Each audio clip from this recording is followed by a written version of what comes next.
adecuados, de una adecuada calidad para todo el personal. Y la segunda parte, y más importante sobre todo, es la experiencia,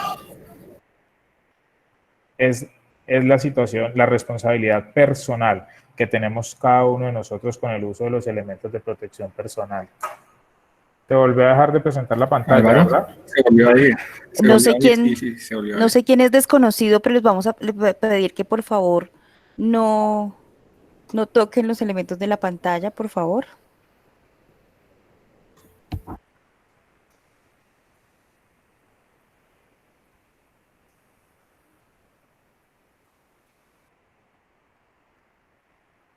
¿Listo?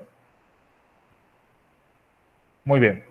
Entonces, la responsabilidad personal empieza a convertirse como una de las principales herramientas para el éxito del uso de los elementos de protección personal, y eso requiere que todo el personal tenga un adecuado entrenamiento en el uso adecuado de los elementos de protección personal, porque de nada vale de que yo tenga el uso de protección personal mucho más específico, el mejor de todos, si el uso que se le está dando no es el adecuado. Pues por lo tanto se pondrá en riesgo la salud de mi paciente y por lo tanto la salud de cada uno de los trabajadores. Pero esto parte de unas cosas básicas, elementales, que cada uno de nosotros debemos tener en cuenta, y es una recomendación que se ha venido dando a lo largo de todo desde el inicio de toda esta situación. Y eso tiene que ver mucho más con la parte comportamental individual que con la parte, que con toda la parte grupal. Siempre, ¿cuáles son las 4 principales recomendaciones? Primero, siempre mantener sus manos lejos de la cara. Eso quiere decir que nosotros debemos de tener que evitar el contacto con los posibles focos de entrada del virus, que son los ojos, la nariz, la boca, las mucosas sobre todo. Segundo, limitar las superficies que toca, y esto tiene que ver con el ingreso a todas las habitaciones o todos los lugares donde están nuestros pacientes. Limitar las superficies porque el virus tiene una vida media, dependiendo del material que sea, tiene una vida media determinada, por lo tanto puede ser mucho más contagioso allí. Tercero, muy importante, cambiar los guantes si se rompen o se contaminan visiblemente. Y cuarto, siempre realizar el lavado o la desinfección de las manos. Es indispensable, pues, si tiene una contaminación visible allí o no. Por lo tanto, cada una de estas cosas debe tener un adecuado conocimiento por cada uno de nosotros. Lo más importante que tenemos que empezar a determinar es que hay unas recomendaciones generales para el uso de los elementos de protección personal, pero lo más recomendado es que cada una de las instituciones donde nosotros laboramos puedan realizar, y además de eso divulgar distintos protocolos para el uso de estos elementos de protección personal, ya que las poblaciones que nosotros podemos estar atendiendo pueden diferir entre una institución y otra, y eso hace de vital importancia el adecuado uso de los materiales de protección personal.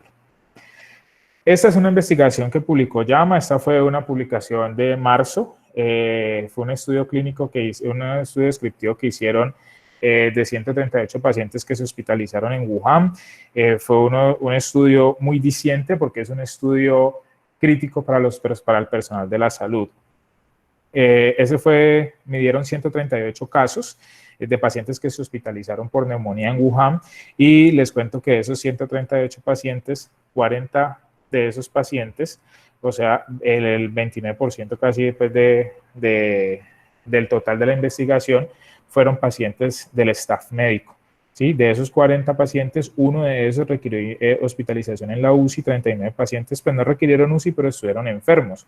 Entonces eso quiere decir que los pacientes, que la mayoría de los profesionales de la salud estamos en altísimo riesgo de poder contraer este virus. Por lo tanto, se hace de vital importancia que todos tengamos en cuenta el uso de cada uno de los elementos de protección personal. Por eso, nuestras asociaciones gremiales se han preocupado tanto porque cada uno de nosotros, primero, podamos tener la disponibilidad de cada uno de los elementos de protección personal, y segundo, los usemos muy bien. Además de eso, nos brindan la oportunidad para poder hacer incluso las denuncias acerca de si no tenemos que si tenemos disponibilidad o no de estos elementos de protección personal para ellos hacer las gestiones gubernamentales que se requieren al respecto. Por eso la importancia también de poder estar vinculado, asociado, de tener un contacto directo con todas nuestras asociaciones gremiales y por lo tanto poder agremiarse por quienes nos defienden día a día acerca de cada una de las alteraciones que podamos tener en nuestro diario vivir. Por lo tanto, y con esta preocupación, por la preocupación de cada una de las agremiaciones médicas en el país, pues entonces el Ministerio de Salud y el Ministerio del Trabajo sacaron unas directrices, porque ellos dijeron, bueno, la gente, nuestros trabajadores de la salud, Colombia es un país que tiene muy limitado su personal en salud, por lo tanto, si la primera línea del personal de atención en salud se contamina, se enferma, en un caso dado de un pico alto de propagación de la enfermedad, pues vamos a tener muy limitada esta atención. Por lo tanto, es de vital importancia proteger a cada uno de los trabajadores que están poniendo el pecho todos los días allí. Estos lineamientos los publicó el Ministerio en marzo, ¿sí? Y son unos lineamientos que están dados para prevenir, controlar y poder reportar accidentes por exposición ocupacional al COVID-19 en todas las instituciones de salud. Ellos establecieron unas medidas de prevención, ¿sí? Básicamente hablan de 4 cosas. La primera son medidas de control de ingeniería. Esas medidas de control de ingeniería son cosas pues que no nos competen tanto al personal de salud. ¿Por qué? Ellas tienen que ver sobre todo en que ellos ahí recomiendan que las instituciones de salud deben hacer unos triage disponibles solo para pacientes sospechosos o positivos de COVID y que además deben hacerse unas separaciones estructurales en cada una de las hospitalizaciones de nuestros pacientes para que se limiten los contactos y así también limitar la propagación.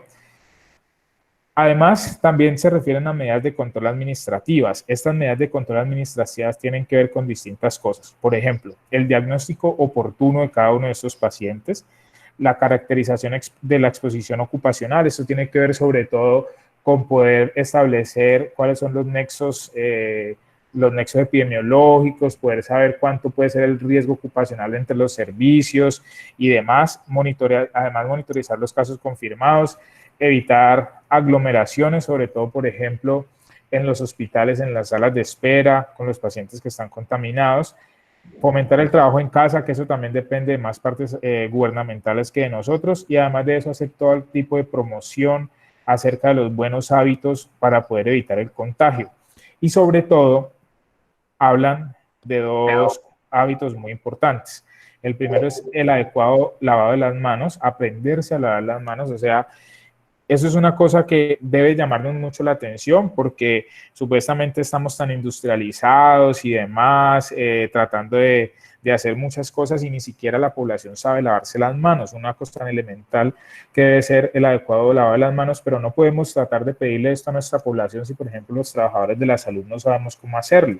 Primero, tener en cuenta cuándo debemos hacerlo, cómo debemos hacerlo y además bajo qué medidas tenemos que hacerlo. Además, también hablan de medidas de control ambiental y en medidas de control ambiental tiene que ver sobre todo con los flujos de aire, porque como el virus se transmite por la vía aérea, o sea, es un virus aéreo, pues las corrientes de aire pueden transportar este vector y sobre todo pues generar muchas infecciones, la infección pues a partir de allí. Por lo tanto, dan unas recomendaciones acerca de este control ambiental, cómo tienen que ser las condiciones de luz, la temperatura, si hay aires acondicionados, cuántos recambios deben tener estos aires acondicionados, ¿sí? Y nos dan todas esas recomendaciones allí. Y además hablan de unas medidas individuales, importantísimas estas medidas individuales porque esas medidas no van a depender de nadie más, sino de cada uno de los trabajadores de la salud. De usted va a depender que usted pueda generar ese éxito del elemento de protección personal. ¿Cuáles son los puntos a considerar? Primero tenemos que saber qué es un elemento de protección personal, ¿sí? ¿Cómo usar el elemento de protección personal? Pues el elemento de protección personal, por definición, está como ropa o equipo especializado utilizado por los empleados para protección contra materiales infecciosos, incluyendo guantes, mascarillas, respiradores, máscaras, protectores faciales o protectores oculares. Entonces ellos allí nos muestran toda la categorización de cada uno de los elementos de protección personal y nos muestran qué debe tener cada uno de ellos, ¿sí? Entre las mascarillas tenemos las mascarillas quirúrgicas, ¿sí? Y las mascarillas con filtro N95 o mejores filtros que recomienda el NIOSH los otros, pues, instituciones que caracterizan estos elementos. Cuando ellos nos muestran que hay una diferencia básicamente entre las mascarillas, el resto de los elementos son de estándar, ¿sí? Pero entre las mascarillas, ellos dicen que hay que usar la mascarilla quirúrgica en actividades que no generen aerosoles y los respiradores N95 o mayores sí y solo sí cuando se empiecen a generar procedimientos que generen aerosoles.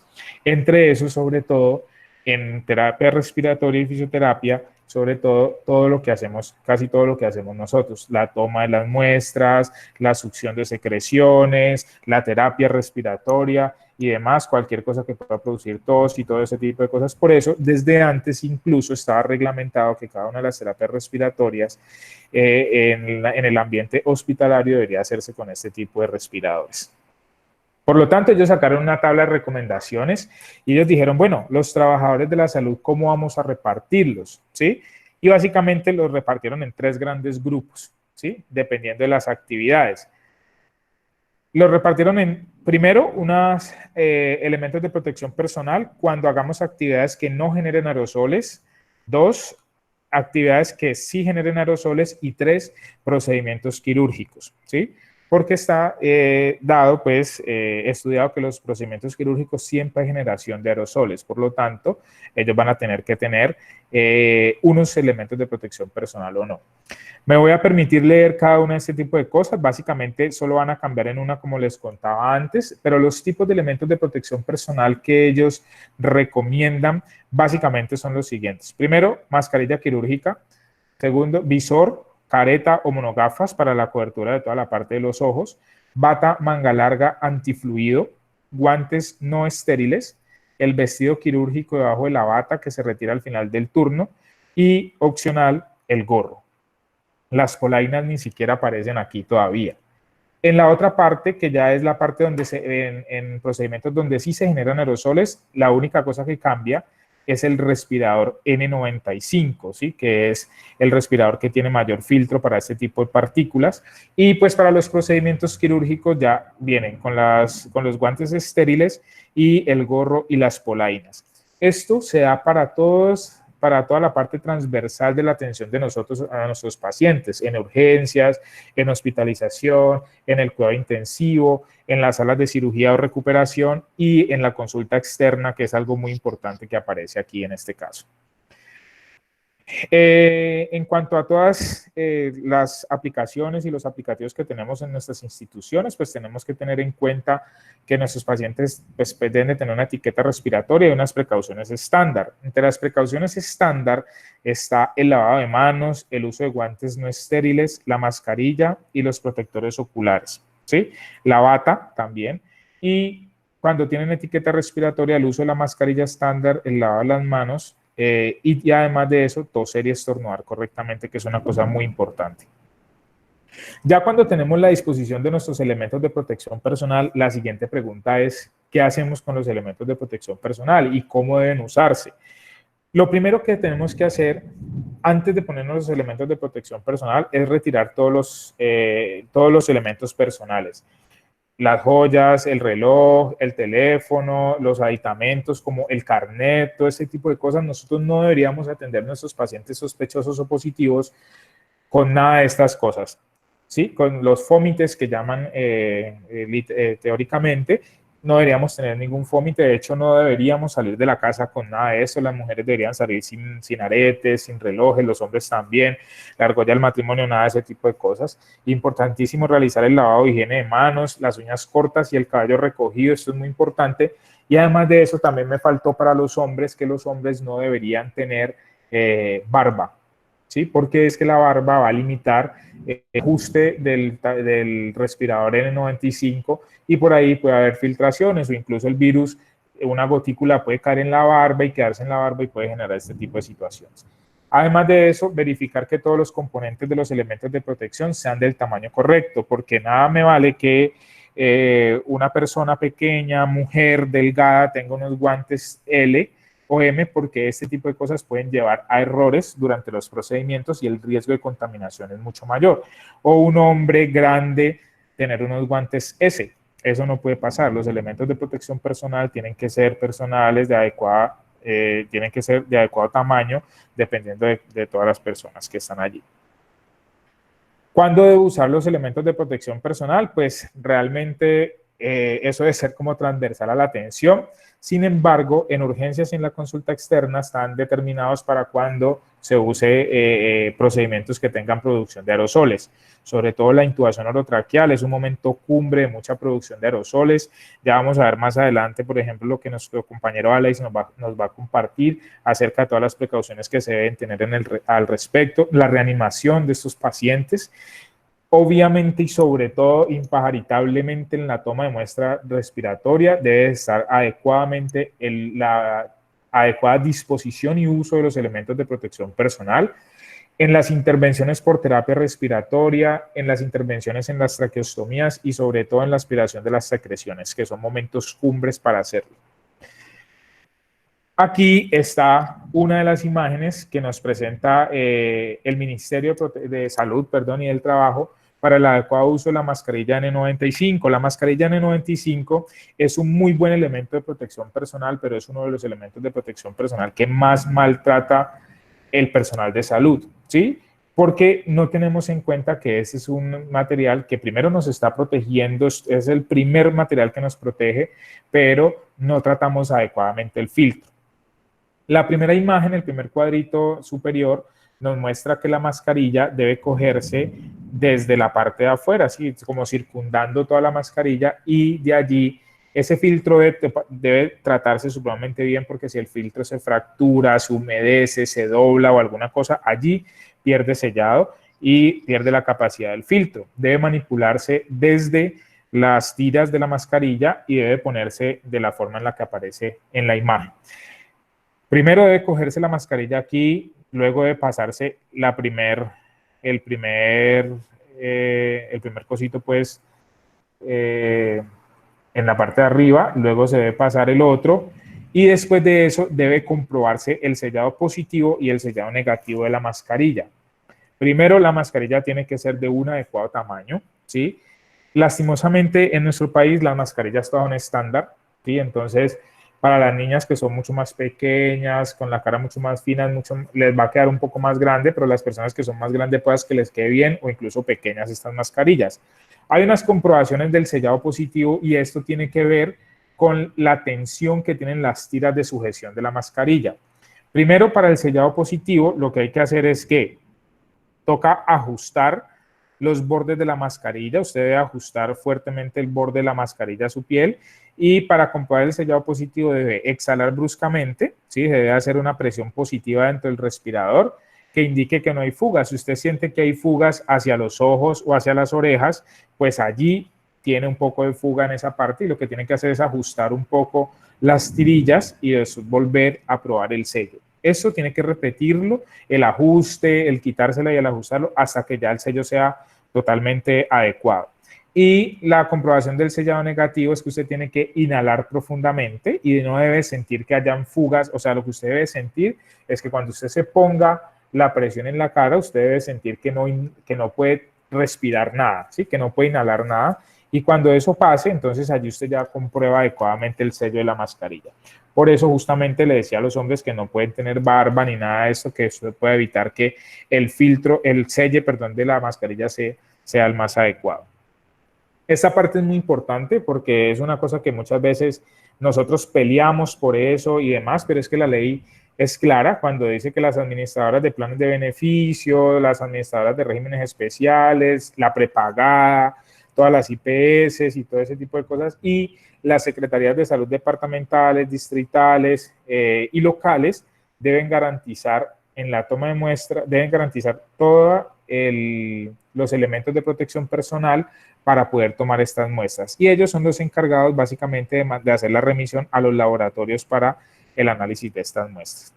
Eso es una cosa por la cual voy a pasar rápidamente porque creo que ya nosotros todos como trabajadores de la salud tenemos ya bastante conocimiento acerca del lavado de las manos, pero es de mucha importancia que todos podamos replicarlo en nuestras casas, en todo lado, para poder hacer ese tipo de cosas. Y aquí, me disculpan, aquí la presentación se me fue con un poquito de error en las imágenes, pero voy a mostrarles cómo colocarse los elementos de protección personal. Aquí el Grupo de Fisioterapia Colombia hizo unas recomendaciones generales acerca de cómo colocarse los elementos de protección personal, pero insisto, las instituciones, todas las instituciones deben de tener unos protocolos determinados acerca del uso de los elementos de protección personal. Y no solo deben decir cuándo se usa, quién los usa, sino también cómo se deben usar. Por lo tanto, debe de haber un protocolo para ponérselos y quitárselos. Porque en la puesta no hay tanto problema. En la quitada de los elementos de protección personal existe un alto riesgo de que usted se pueda contaminar y todo lo que hizo anteriormente con el adecuado uso de los elementos, pues lo va a echar para atrás porque no lo puede hacer. Lo primero que hay que hacer, un adecuado lavado de manos o fricción según sea el caso, ¿sí? Segundo, revise que el elemento de protección personal está completo. Y 3, retírese las joyas, el reloj, los lapiceros, cosa que no debería estar. Otra cosa que les voy a recomendar, estos pacientes deberían estar hospitalizados o deberían estar en urgencias, donde sea, en un lugar que tenga presión negativa y además de la presión negativa tenga una antecámara para que en la antecámara, ¿sí?, puedan ajustarse las presiones y además de eso el personal pueda hacerse la puesta y la quitada de los elementos de protección personal, ¿sí? Una vez ya haya pasado eso y usted esté en esa antecámara, usted ya tiene que seguir con lo de los elementos. 4, recójase el cabello, que ya debería estar recogido de por sí. Este es el gorro con el que usted va a entrar a esa habitación, ¿sí? Hay instituciones que dan un solo gorro para todo el turno, hay instituciones que dan gorro por paciente, entonces eso depende de la institución. 6, aplíquese alcohol glicerinado, ¿sí? Luego colocarse la bata, es que aquí venían en el orden. Luego colóquese la bata impermeable, no es necesario, o sea, sí en nuestra institución está el traje completo, el traje de astronauta y demás, entonces póngase el traje completo, sin embargo, debe de haber recibido usted capacitación por su institución para el adecuado uso de este traje, colocarse la bata, luego colóquese la mascarilla N95 y realice el test de fuga. Siempre realice el test de fuga. Recuerden que la confianza es la que puede generar todo ese tipo de alteraciones. 9, si tiene gafas correctivas, como esta, una gafa de fórmula, colóqueselas y luego póngase la careta o la gafa o las monogafas que estén por encima de su gafa de fórmula, ¿sí? Y después de eso, colóquese los guantes. Hay instituciones que dicen use 2 pares, use 3 pares de guantes.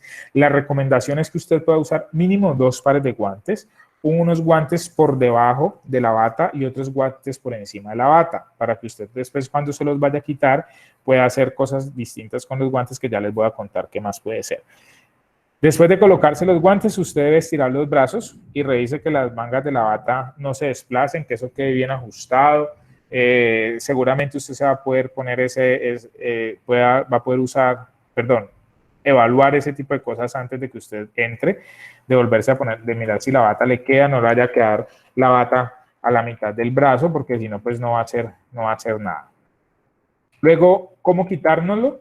Pues nos lo vamos a quitar justamente al revés de cómo nos lo pusimos.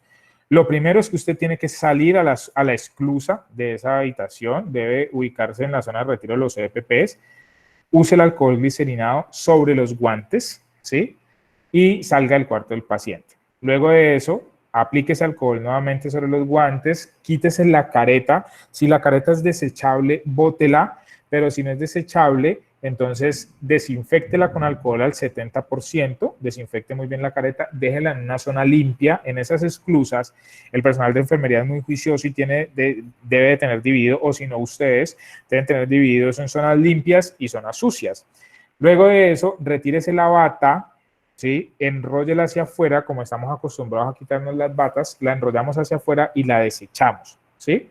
Con cuidado para que usted no toque su ropa, ¿sí? Después de eso, bote la bata y el gorro y luego quítese los guantes. Aplíquese alcohol glicerinado y después de eso, tome la mascarilla N95 por las tiras y saque la mascarilla y ubíquela en una bolsa de papel que usted ya tenga destinada para eso. Luego realice el lavado de manos y ya está.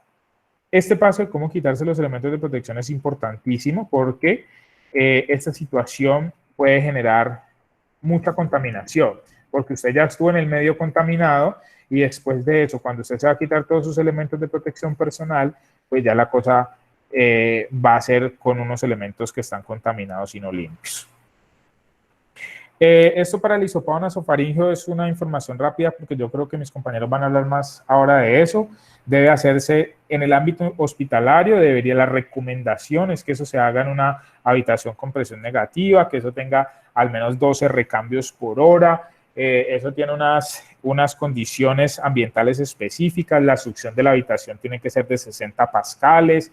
Eso no puede ser pues cualquier cosa porque si no, no va a garantizar de que usted va a estar en un ambiente controlado. Y en atención domiciliaria, para los compañeros que hacen esta toma de muestra en la atención domiciliaria, debería ser en una habitación que sea sola del paciente, debería tener un baño, ¿sí? Y debería tener ventilación natural o que tenga un clima independiente y debería tener un flujo de aire de al menos 160 litros por segundo. Eso es muy difícil de manejar, eso es muy difícil de controlar porque nadie va a tener algo para poder medir el flujo del aire allí, pero la puerta de la habitación, mientras usted realiza la toma, debe mantener cerrada para poder mantener el virus allí como controlado.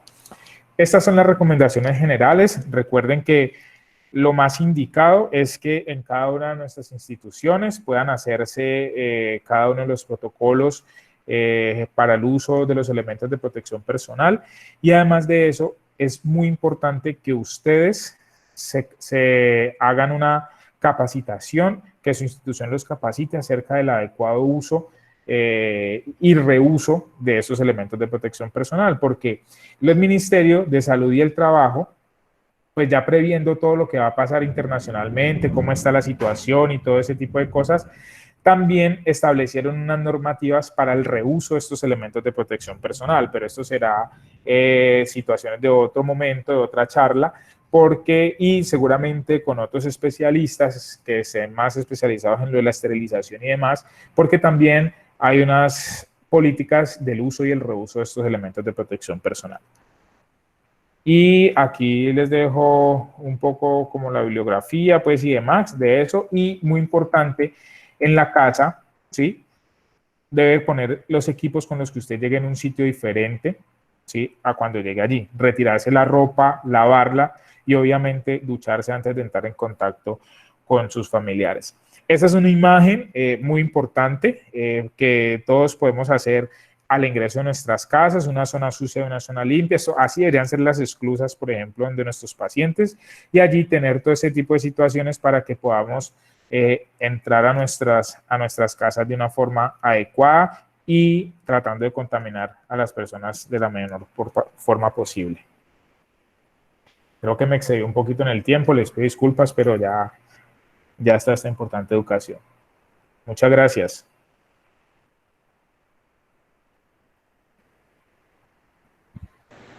Muchas gracias, Álvaro.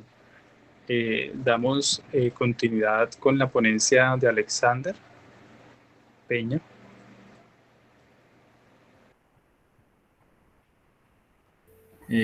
Hola, muy buenas tardes a todos y todas. Una vez más, pues es un placer poder acompañar a todas las agremiaciones de fisioterapia en este tipo de charlas de carácter formativo tan necesarias en este momento. Hoy quisiéramos hablar un poco, no sé si en este momento puedes ver la pantalla, Jorge, ¿me avisas? Sí, se ve bien, gracias.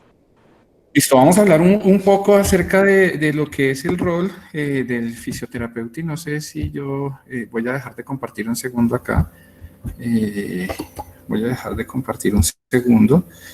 ¿Me permites acá? Yo no sé si... Ok, ya, es que no he activado la cámara y me gusta usualmente activarla.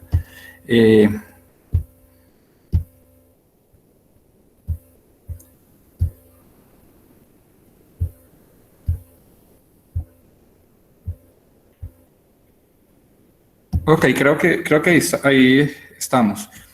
Bueno, vamos a hablar un poco acerca del rol del fisioterapeuta en la intubación del COVID-19, del paciente con COVID-19, y no nos vamos a enfocar mucho en la parte técnica porque pues nosotros sabemos, de hecho, las directrices mundiales es que quien lo debe hacer es el especialista. Lo que pasa es que nosotros desempeñamos un rol fundamental en la asistencia a ese tipo de procedimientos.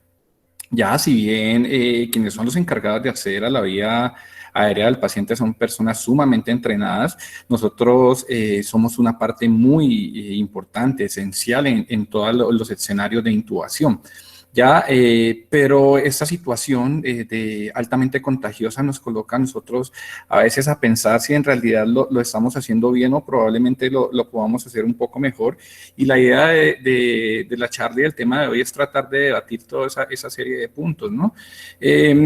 Primero, y la primera pregunta que nos podemos hacer nosotros, y como lo mencionaba ahora Álvaro Javier, es ¿por qué protegernos? ¿Por qué protegernos si usualmente nosotros hemos venido trabajando en las UCIs por más de 10, 15, 20 años y nunca hemos tenido una infección nosocomial? Entonces, miren que en el contexto de los SARS y el MERS, básicamente nos damos cuenta que son enfermedades altamente contagiosas. De hecho, en este estudio hecho en el SARS con pacientes, esto es un estudio retrospectivo, los pacientes fueron en 2002, pero fue publicado en 2003, se dan cuenta que de los 144 infectados en Toronto, 73, o sea, más del 50%, era personal de la salud. Usualmente ellos atribuían esto a un exceso de confianza, probablemente porque ocurría lo que estamos pensando ahora. Si lo estábamos haciendo bien, ¿por qué lo tenemos que llegar a modificar? ¿Por qué lo tendríamos que llegar a modificar? Y en realidad con enfermedades altamente contagiosas probablemente ninguno de nosotros o muy pocos estaban preparados para asumir esto y esto usualmente fue lo que pasó en China, que muchos clínicos avesados y con amor a sus profesiones trataron de atender lo mejor posible a sus pacientes sin pensar primero en ellos. En esta descripción de pacientes, lo que encontramos fue que más del 51% de los casos fueron del personal asociado a cuidados de la salud o personal sanitario y que de ellos murieron 3 que probablemente si hubiésemos tenido unas técnicas adecuadas de utilización de equipos de protección personal no hubieran muerto. ¿Ya? Y esto nos empieza a dejar una enseñanza, que probablemente los pacientes contagiosos los vamos a tener que manejar de una forma totalmente diferente. Y miren que aquí creo que este fue un estudio descriptivo que citó hace un rato también Álvaro, y creo que simplemente vamos a tomar unos aspectos importantes de acá. Y miren que de los pacientes hospitalizados, que fueron 138, 41.3 estaban en relación con el hospital. O sea que de todos los pacientes que ingresaron y que requirieron algún tipo de manejo, en ese caso, 41 entraron probablemente sanos o en ausencia de SARS-CoV-2 y lo adquirieron en el hospital. ¿Por qué? Miren que no todos eran del personal sanitario, sino que habían algunos pacientes, pero sí 40 de ellos, equivalentes al 29%, eran del personal sanitario. ¿Ya? Entonces, de toda esa población, de esos 57 que se contagiaron, el 70% eran trabajadores de la salud. Algo bastante importante que nos deja muchas cosas a pensar, ¿no? ¿Lo estamos haciendo bien? ¿No lo estamos haciendo bien? ¿Lo podemos hacer mejor? Y probablemente también nos lleve a pensar en ese principio mundial o universal de la bioseguridad que dice primero yo, segundo yo, tercero yo y finalmente cuarto yo. Acá, y la coloqué hace un rato y no pensaba hablar de esta, sino que cuando nosotros empezamos a hablar por allá en febrero, entre febrero y marzo del SARS-CoV-2, y pensábamos que nunca nos iba a llegar acá, y nosotros empezamos a estudiar esta parte, y quisimos empezar a capacitar a la gente, y algunos nos dijeron que éramos unos alarmistas. Y probablemente nosotros sabíamos que en determinado momento iba a llegar y veíamos con urgencia esa necesidad de capacitar a la gente porque sentíamos que no estábamos preparados. Y miren que cuando empezamos a dar, me llama la atención porque todas las charlas que hemos dado estos días, esta fue la primera y cuando la abrí hoy, pues decíamos, wow, algo hemos hecho. ¿Por qué? Miren que la cantidad de trabajadores, y esto fue un comentario, un editorial que salió en el Lancet, de todos los contagiados en Wuhan, 1.688 eran trabajadores de la salud. 1.688, no estamos hablando ni de 5, ni de 10, ni de 20, estamos hablando de 1.688 trabajadores. Y miren que de ellos, a pesar de que el porcentaje que murió, que fue 0.3, era demasiado bajo, pues eran vidas que eran totalmente prevenibles. ¿Ya? Fueron decesos que habíamos podido prevenir con tal vez un uso adecuado o ser un poco más cuidadoso o probablemente ser un poco más intensos en cuanto a las capacitaciones. Eso me llamaba la atención ahora y en realidad miren que no ha cambiado mucho, simplemente que hemos tomado medidas últimamente. ¿Y por qué hemos tomado medidas? Miren que nosotros como fisioterapeutas, y aprovecho para citar esta imagen del WIVEN, del Grupo Internacional, si bien se cree, o hasta el momento hay cifras que dicen que tan solo el 20% o menos de los pacientes que tienen COVID-19 o SARS-CoV-2 se complican y requieren algún tipo de atención hospitalaria, ese tipo de pacientes usualmente requieren atención de fisioterapia. ¿Por qué? Porque son pacientes que por el curso natural de su enfermedad cursan con desaturación, cursan con trastornos de la oxigenación, algunos de la ventilación, de incremento del trabajo respiratorio, y eso es lo que hacemos nosotros en toda la atención de fisioterapia cardiopulmonar.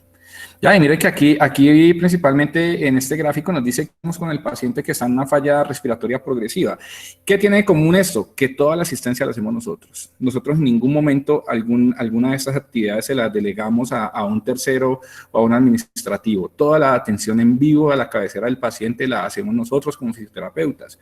Lo único en lo cual necesitaríamos algo de apoyo es en la intubación endotraqueal, que ya lo vamos a discutir un poco más adelante. De resto, miren que prácticamente toda la asistencia de la falla respiratoria en curso del paciente con COVID-2 la atendemos nosotros de primera mano, o estamos a la cabecera de ese paciente. Por eso es tan importante ver o analizar todos los escenarios de contacto cercano. ¿Por qué? Miren que el contacto cercano habla principalmente de la exposición de atención médica. Y nosotros somos un personal que está todo el tiempo en contacto cercano con el paciente. ¿Qué pasa? Que esa exposición de atención médica la podemos definir nosotros como estar en un radio de 2 metros cercanos al paciente. Ya, pero si nosotros somos más concretos en esta definición, no solo el contacto cercano se hace de la atención médica, sino probablemente con el vigilante, con el que hizo el triage, con todas las personas, y esas personas son las personas que están en alto riesgo, obviamente, de contagiarse con el COVID-19. Ya, entonces por eso ese riesgo usualmente cursa con que todas las unidades de cuidado intensivo que tienen pacientes con COVID no dejen entrar familiares. Primero, por el alto contagio, y segundo, porque va a incrementar obviamente el porcentaje de aparición de este virus a nivel social. Segundo, tener el contacto directo sin protección con secreciones infecciosas o secreciones del paciente. Obviamente, pues esto ya todos lo asumimos, que quien esté tratando cualquier enfermedad infecciosa y que no tenga sus adecuados equipos de protección personal, como lo decía Álvaro ahora, son personas que obviamente van a tener un alto riesgo de contagio, y esto lo define el CDC, básicamente como que nosotros estamos en riesgo. Y miren que acá, en cuanto a eso, una de las recomendaciones que se da primero en las guías chinas es que al paciente que llega con COVID-2 nosotros no lo podemos atender de forma invasiva. De hecho, WCPT y APTA no recomiendan maniobras de fisioterapia de tórax para atender este tipo de pacientes. Es un análisis expectante, es un cribaje continuo de monitoría de signos vitales para clínicos y oxigenoterapia. ¿Ya? ¿Por qué tan importante esto? Y miren que cuando vamos a hablar de intubación orotraqueal, primero tenemos que hablar de todo el riesgo en el cual nosotros nos vemos inmersos cuando estamos en las salas COVID o en las unidades de cuidado intensivo. Miren que en este estudio también descriptivo de Lombardía, de 1.591 pacientes, 1.300 requirieron algún tipo de soporte de oxigenoterapia o ventilación mecánica. ¿Ya? ¿Quién da eso? Obviamente nosotros estamos en el frente de batalla. Ya, o sea que es un gran porcentaje de los que se complican y van a las unidades de cuidado intensivo que requieren atención a la cabecera del paciente por parte de fisioterapia. Casi que el 81.7% de pacientes, un porcentaje bastante elevado. Ahora, ese tipo de procedimientos, tanto ese procedimiento como la intubación, es un procedimiento generador de aerosoles. Y mire que aquí la Organización Panamericana de la Salud y la Organización Mundial de la Salud nos alertan sobre los tipos de procedimientos que en el SARS-CoV-2 nos generan aerosoles. Y ellos dicen que son la broncoscopia, reanimación cardiopulmonar, ventilación no invasiva, cirugía, intubación traqueal, ventilación manual, inducción de esputo, aspiración. Obviamente, en lo único que no participaríamos nosotros son en las necropsias. Ya, pero entonces tenemos que tener cuidado acerca de todo ese tipo de procedimientos porque tenemos que tener en cuenta primero que estaban manejando pacientes con alta carga viral. Segundo, que vamos a ver un poco más adelante algunos estudios, la dispersión de esas partículas cuando hay tos evocada es alarmante. Es alarmante. ¿Qué es un procedimiento generador de aerosol? Y miren que aquí los escoceses básicamente lo definen como procedimientos médicos y de atención al paciente que dan como resultado producción de partículas en el aire que crean la posibilidad de transmisión de infecciones por el aire que de otro modo solo podrían transmitirse por la ruta de las gotas. ¿Qué pasa? Que nosotros todos los procedimientos que hacemos nosotros en fisioterapia cardiopulmonar son generadores de aerosoles, o no todos, la gran mayoría, por no decir todos. ¿Ya? Acá, y miren que esto salió ahora el 27 de abril, y hablan sobre los riesgos que trae la intubación endotraqueal en los pacientes con SARS-CoV-2 y hacen un análisis de cómo se infectaban los pacientes en 2002 cuando el personal médico, cuando hubo el brote del SARS-CoV, el SARS, y decían que los pacientes que requerían traqueostomía, ventilación mecánica no invasiva o ventilación con bomba, ventilación con BBM, eran los pacientes que más transmitían el virus al personal médico. ¿Ya? Y en ese momento se dan cuenta que la maniobra de intubación es la maniobra que más expone al personal sanitario a contagiarse, como lo hablaba hace un momento Jorge.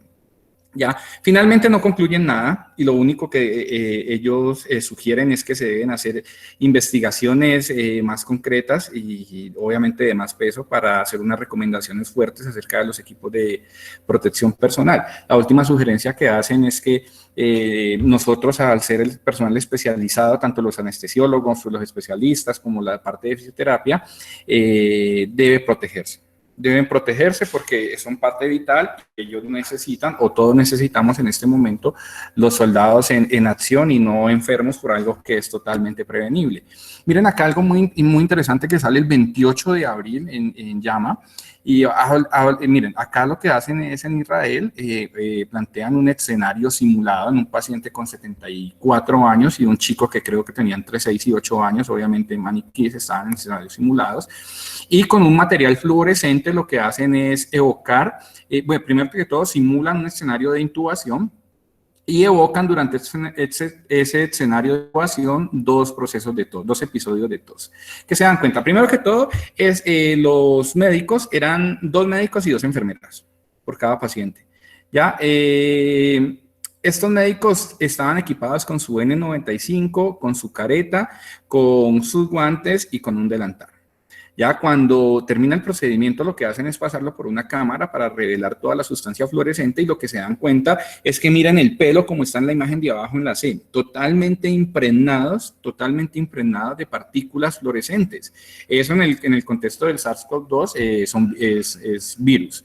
Ya, miren el cuello, también como es alarmante, miren los aretes, miren toda la parte posterior al cuello y aquí no nos pasan los zapatos, pero los zapatos quedan totalmente impregnados. Y eso nos lleva a preguntarnos en este tiempo que hemos trabajado en las UCIs, ¿cuántos bichos no nos hemos llevado para la casa?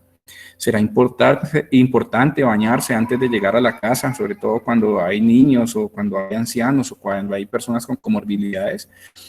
Yo personalmente no era consciente de toda esta parte y cuando vi esta imagen, pues no sé qué tan aplicable sea a la vida real, pero era un escenario simulado bastante real, por decirlo así, y casi que nos llegó a asustarme en el momento en que lo vi. Altos porcentajes de partículas en piel, cabello y zapatos. Obviamente no vamos a hablar ni de la bata, no vamos a hablar de la mascarilla porque son elementos que han quedado totalmente impregnados de la sustancia, ¿ya? Pero nosotros venimos hoy a hablar a la parte de intubación y tenemos que ver de la parte clínica en qué momento se decide intubar a un paciente. Y miren que el paciente se decide y nosotros hacemos parte activa de ese cribaje. De hecho, en las guías clínicas, miren que nos alertan cuando un paciente está en una falla respiratoria progresiva y está empezando a requerir otro tipo de manejo. ¿Cuándo lo requiere?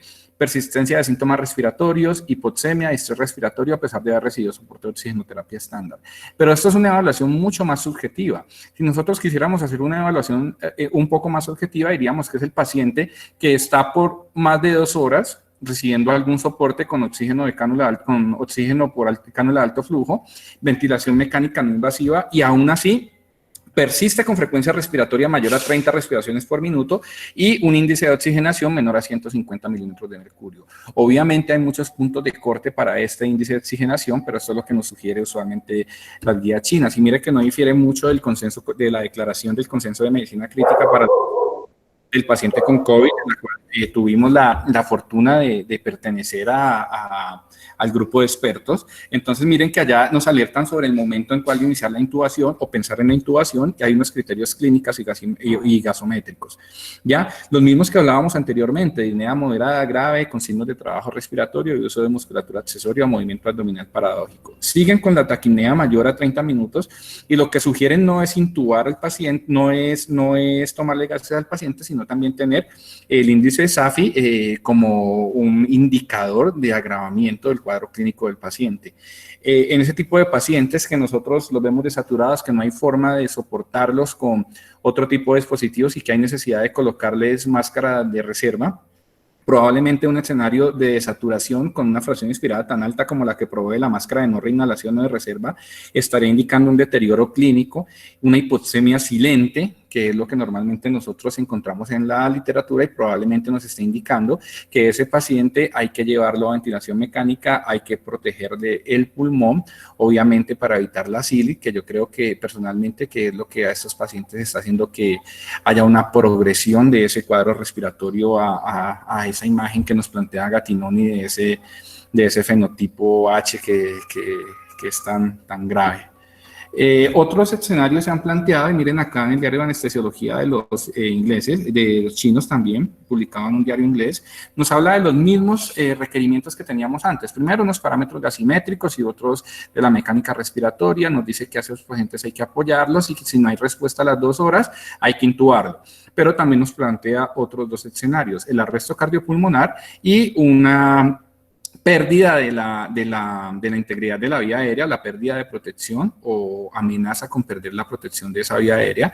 Probablemente también nos esté indicando una intubación en ese tipo de pacientes. Cuando decidimos intubarlo, y miren que acá tristemente esta es una imagen tomada del Cauca, porque no hay los equipos de protección personal adecuados que nos estaba mencionando ahora Álvaro Javier. Ya, entonces, ¿qué pasa con las personas? Se tienen que proteger con lo que haya. Y tristemente eso es lo que ocurre en muchas partes de nuestro país. Y pues en realidad nosotros cuando asistimos a un tipo de maniobras de esas como fisioterapeutas tenemos que tener en cuenta estas escalas o estos niveles de bioseguridad que tenemos que garantizar para disminuir ese riesgo de contagio. Y miren que si nosotros nos colocamos a analizar cuadro a cuadro, el nivel 3 es el nivel más extremo en el cual usualmente nosotros nos vemos inmersos cuando vamos o asistimos a las maniobras de intubación. Ya equipos de protección, todos los que mencionó Álvaro antes, y ahora vamos a hacer mucho hincapié en ese tipo de equipos de protección, pero solo por ahora podemos afirmar que según esta tabla, el proceso de intubación, el procedimiento de intubación, es el procedimiento que más expone al personal de la salud. Si se requieren 2 personas o 3 personas, pues obviamente nosotros como fisioterapeutas vamos a hacer o el 2 o el 3. Ya, usualmente somos el 2. Ya algunas guías sugieren que sean 2, otras guías sugieren que sean 3, lo vamos a ver un poco más adelante. Lo único importante o lo más importante aquí es que independientemente si vamos a entrar 1, 2, 3 o 4, nosotros tenemos que garantizar toda esta serie de equipos que tenemos acá, al lado derecho. Ya.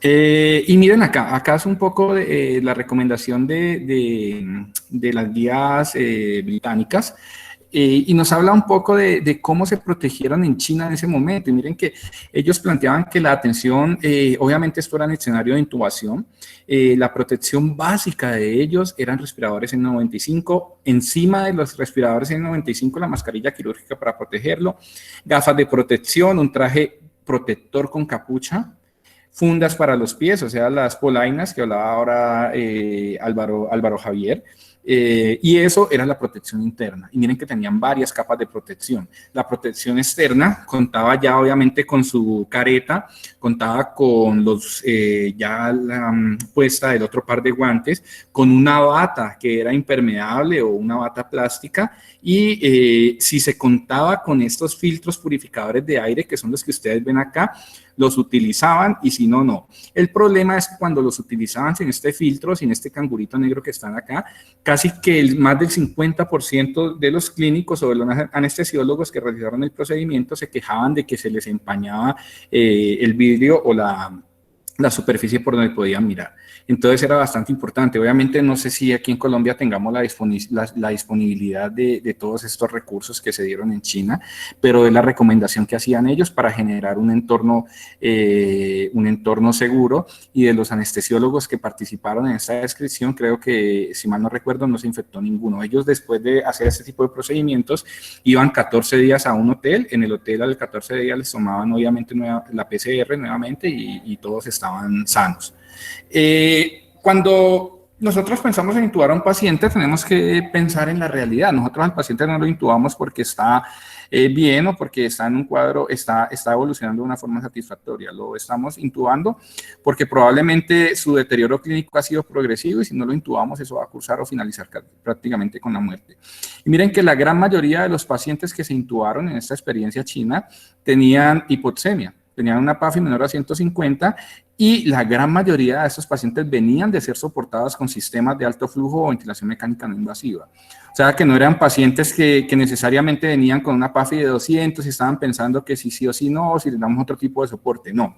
Eran pacientes que ya se habían intentado rescatar con algún otro tipo de soporte ventilatorio o de oxigenoterapia, y que habían fracasado, y que justo en el momento de intubarlos, la gran mayoría de ellos, casi que 96%, tenían un índice de oxigenación totalmente bajo. ¿Y por qué es importante citar esto? Porque esto, en el contexto de la inducción, para una secuencia rápida de intubación, no nos va a dar chance. Y el que no nos dé chance nos habla de que nosotros tenemos que tener un escenario totalmente preparado para una complicación del paciente, que puede terminar hasta en el deceso del paciente. Ya ese paciente no nos iba a dar tiempo.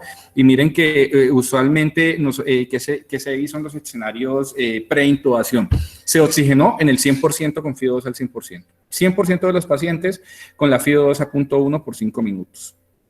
¿Ya? En esos pacientes hubo un porcentaje pequeño que se desaturó, y hubo necesidad de rescatarlo con una máscara de ventilación manual, de anestesia. Obviamente eso aumentaba el riesgo de contagio del personal de la salud, pero también tenemos algo muy claro, que en la gran mayoría de los intentos de intubación, o sea, la gran mayoría de los pacientes, del 89.1, se intubaron a la primera, y el 100% se intubó en el segundo intento. O sea, era una intubación prácticamente rápida. Y mira que si nos damos cuenta, gran mayoría, casi que el 92.6% de los pacientes se intubaron en un lapso de tiempo menor a minutos. O sea que estamos hablando de que una programación adecuada, y eso pues obviamente nos deja una enseñanza bastante importante, y es que nosotros, antes de ingresar a especular con esos pacientes, tenemos que hacer una programación adecuada, obviamente entre todo el equipo clínico. Acá básicamente es una secuencia de lo que hacían para intubar, y no quiero que lean el cuadro porque es que ni yo lo puedo leer, simplemente lo colocamos acá porque es de las guías inglesas, y describen en esta secuencia de flechas básicamente los procedimientos por los que ellos pasaban. Colocación del equipo protector, preparación del equipo de intubación, prepararse para cualquier dificultad, o sea, que hacen toda la planeación de qué puede salir mal. Ya en el cuarto, obviamente, todo el proceso de intubación, y finalmente garantizar una seguridad para el paciente y para el personal post-extubación. Y miren que esta es una imagen clásica prácticamente cuando vamos a hablar de intubación en el escenario del COVID-19, y esta es una imagen clásica que venía del hospital de Hong Kong, que se publicó como a final de febrero, si no mal no recuerdo, entre la mitad de febrero y final de febrero, y nos alertaba sobre una serie de conductas que ellos habían identificado como seguras para abordar ese tipo de pacientes. Nosotros ese tipo de conductas las podemos sintetizar en esta imagen. ¿Cómo las podemos sintetizar? Entonces, nosotros hablamos de 3 escenarios, un escenario antes, durante y después. En el escenario antes, lo más importante es la comunicación y la planeación, pero también hay que tener en cuenta el staff de protección y la preparación, adecuados equipos de protección, cuarto de aislamiento y minimizar el equipo que va a entrar en contacto. Preparación, formulación previa de medicamentos, preparación de medicamentos y preparar los equipos. O sea, nos invita a no especular, no entrar a especular con esos pacientes. Luego, cuando ingresamos, ya después de todas las indicaciones que nos dio Álvaro Javier hace un rato, en el cuarto, en la antecámara y luego obviamente en el cuarto de aislamiento respiratorio, lo que vamos a hacer es 2 puntos importantes. Dinámica de equipo. La dinámica de equipo consiste en asignar roles claros, en tener una adecuada comunicación, plan de intervención y una monitoría de todos los miembros. Una monitoría de todos los miembros y la monitoría debe ser también externa. Personal más experimentado siempre intubó un anestesiólogo, evitar los flujos altos de gas, una secuencia rápida, máscara, si hay necesidad de rescatarlo con BBM, máscara a 2 manos y va a necesitar 2 clínicos para hacer esto, uno que haga bomba con volúmenes corrientes bajos y una frecuencia la mínima posible y hacer la sujeción o la fijación a 2 manos. Abolir el proceso de tos, obviamente los protocolos actuales, y no vamos a hablar del manejo médico, hablan de la parte de lidocaína y obviamente si se puede relajar el paciente mejor para evitar todo el proceso de tos. Y también nos hace una sugerencia bastante importante que es la insuflación del CUF antes del manguito del neumotaponador antes de iniciar cualquier proceso ventilatorio. ¿Ya? Eso es algo bastante importante que tenemos que tener nosotros en cuenta, insuflar el CUF para no hacer una diseminación de esos aerosoles contaminados. Finalmente nos dice que la intubación, todo el proceso de intubación no acaba con la intubación y que nosotros tenemos que pensar a futuro en el paciente. Garantizando que el equipo quede conectado de una adecuada forma para evitar desconexiones innecesarias y luego nos plantea un escenario que si hay necesidad de desconexión, hay que tomar todas las medidas como colocar el ventilador en stand-by o hacer un clampeaje del tubo endotraqueal. ¿Ya? Luego finaliza todo con un retiro de equipo de protección personal y la retroalimentación del equipo para saber qué se hizo bien y qué se puede mejorar a futuro.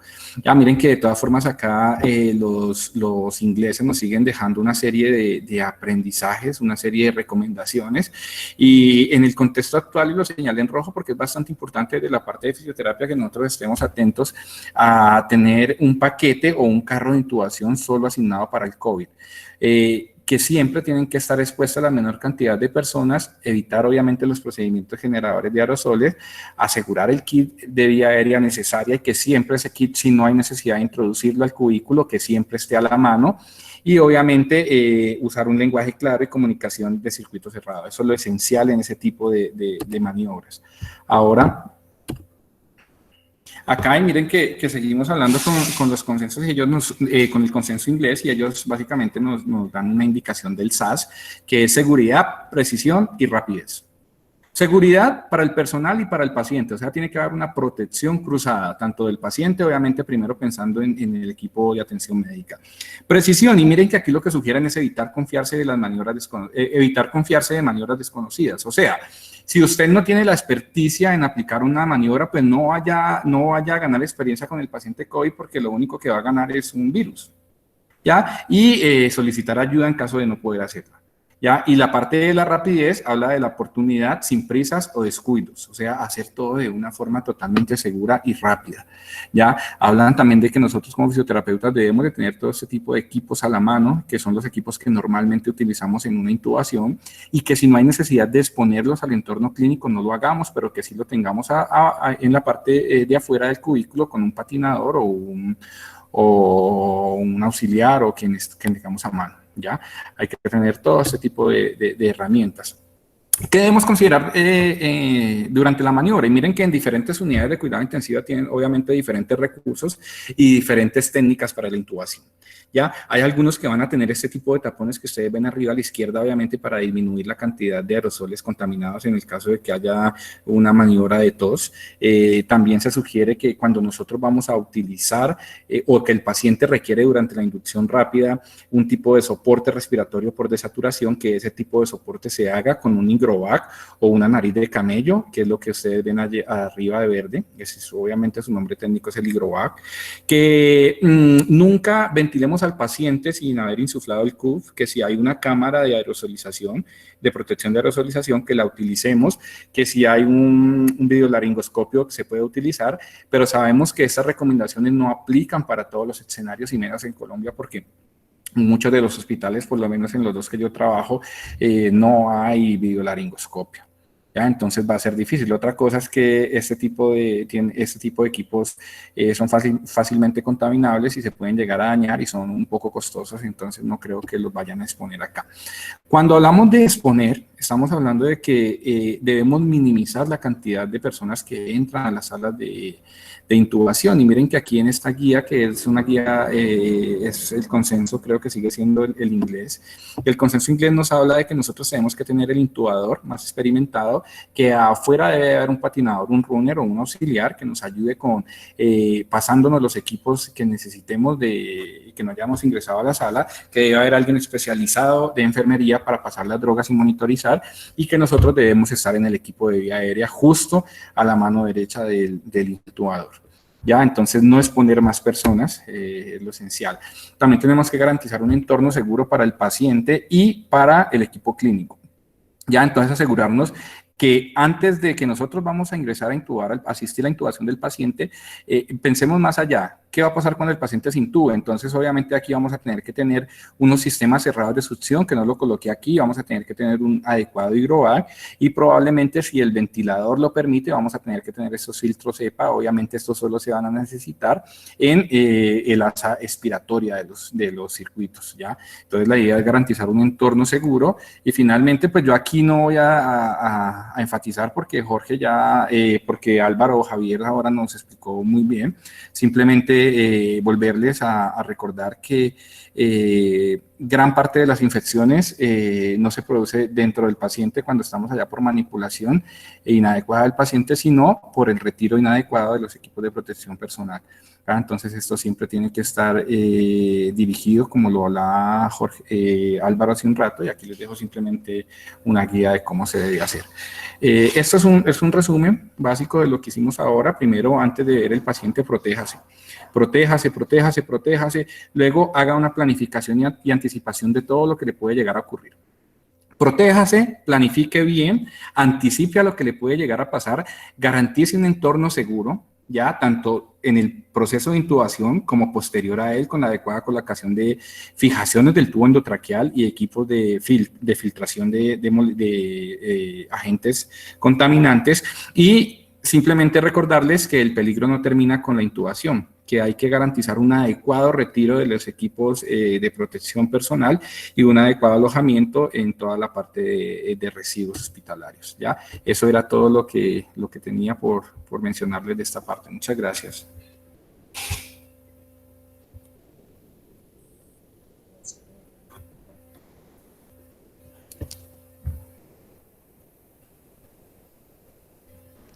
Muchas gracias, Alex, por la ponencia. Damos paso a la colega Carmen Lucía Chica. Buenas tardes, ¿cómo están todos? Saludarlos. Alex, ¿será que me colaboras con la porfa? Dame un segundo, Carmencita, que estoy viendo acá. Dame un segundo, por favor. Bueno, mientras tanto, les voy a hablar como un poquitito de una parte que a mí me apasiona mucho de la parte de microbiología, y en este análisis que vamos a hacer en la parte de toma de muestras, pacientes COVID. Y es como un pequeño resumen de nosotros entender a qué se refieren con la obtención de la versión del ARN al ADN mediante transcriptasa inversa, porque eso parecerá como de astronautas, ¿verdad? Bueno, pero sí necesitamos, no específicamente de la fisioterapia, pues en su objeto de estudio. Disculpa, Sí. Carmen, lo que pasa es que puedes o bajarle a tu sonido o ponerlo más clarito. Lo que pasa es que se está escuchando, tiene mucho reverb y no se escucha bien. Vamos a hacer algo.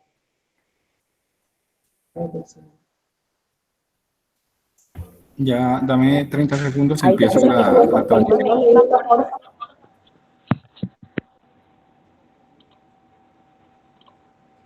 ¿Se ¿Me escucha? escucha? Sí, Ahí está Ahí está mejor. mejor. exactamente, sí, ahí te escuchamos. Pero tienes que cerrar alguno de los dos Vale, micrófonos. perfecto. Dale, dale, no hay ningún problema.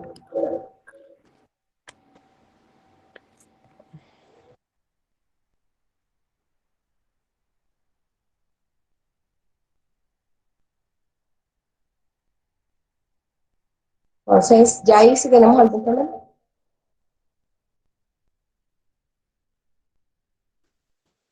Me confirman, porfa, cómo estamos de sonido. No quiero de pronto tener más inconvenientes. Pues Sí, está mejor, está mejor. pero tienes un rever. Bueno, entonces vamos a tratar de hacerlo de la manera más... ¿Todavía hay eco? ¿Todavía hay eco, sí? Hacer el Pues otro... ¿Ya? ya no te siento el eco. Oh, bueno, dale, listo. Perfecto. Bien, entonces, cuando nosotros hablamos de esa famosa muestra, que luego la llevan a laboratorios especializados de microbiología o de biología molecular, ¿ya? Viene la gran duda de lo que se hace con esa muestra. Probablemente va a ser, me dicen por allá que hay eco todavía. Ahora, ¿se acabó el eco? Sí, todavía hay eco. ¿No se entiende? Confírmenme, por favor. Todavía hay eco. Mira, voy a desconectarme de por acá y voy a conectarme desde el celular para evitar este inconveniente. Sí, todavía tenemos eco.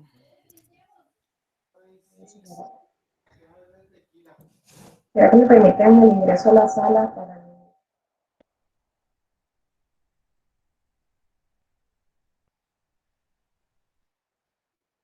Si tienes dos micrófonos, tienes que silenciar alguno, Carmen. O si tienes dos entradas, silencia una de las dos.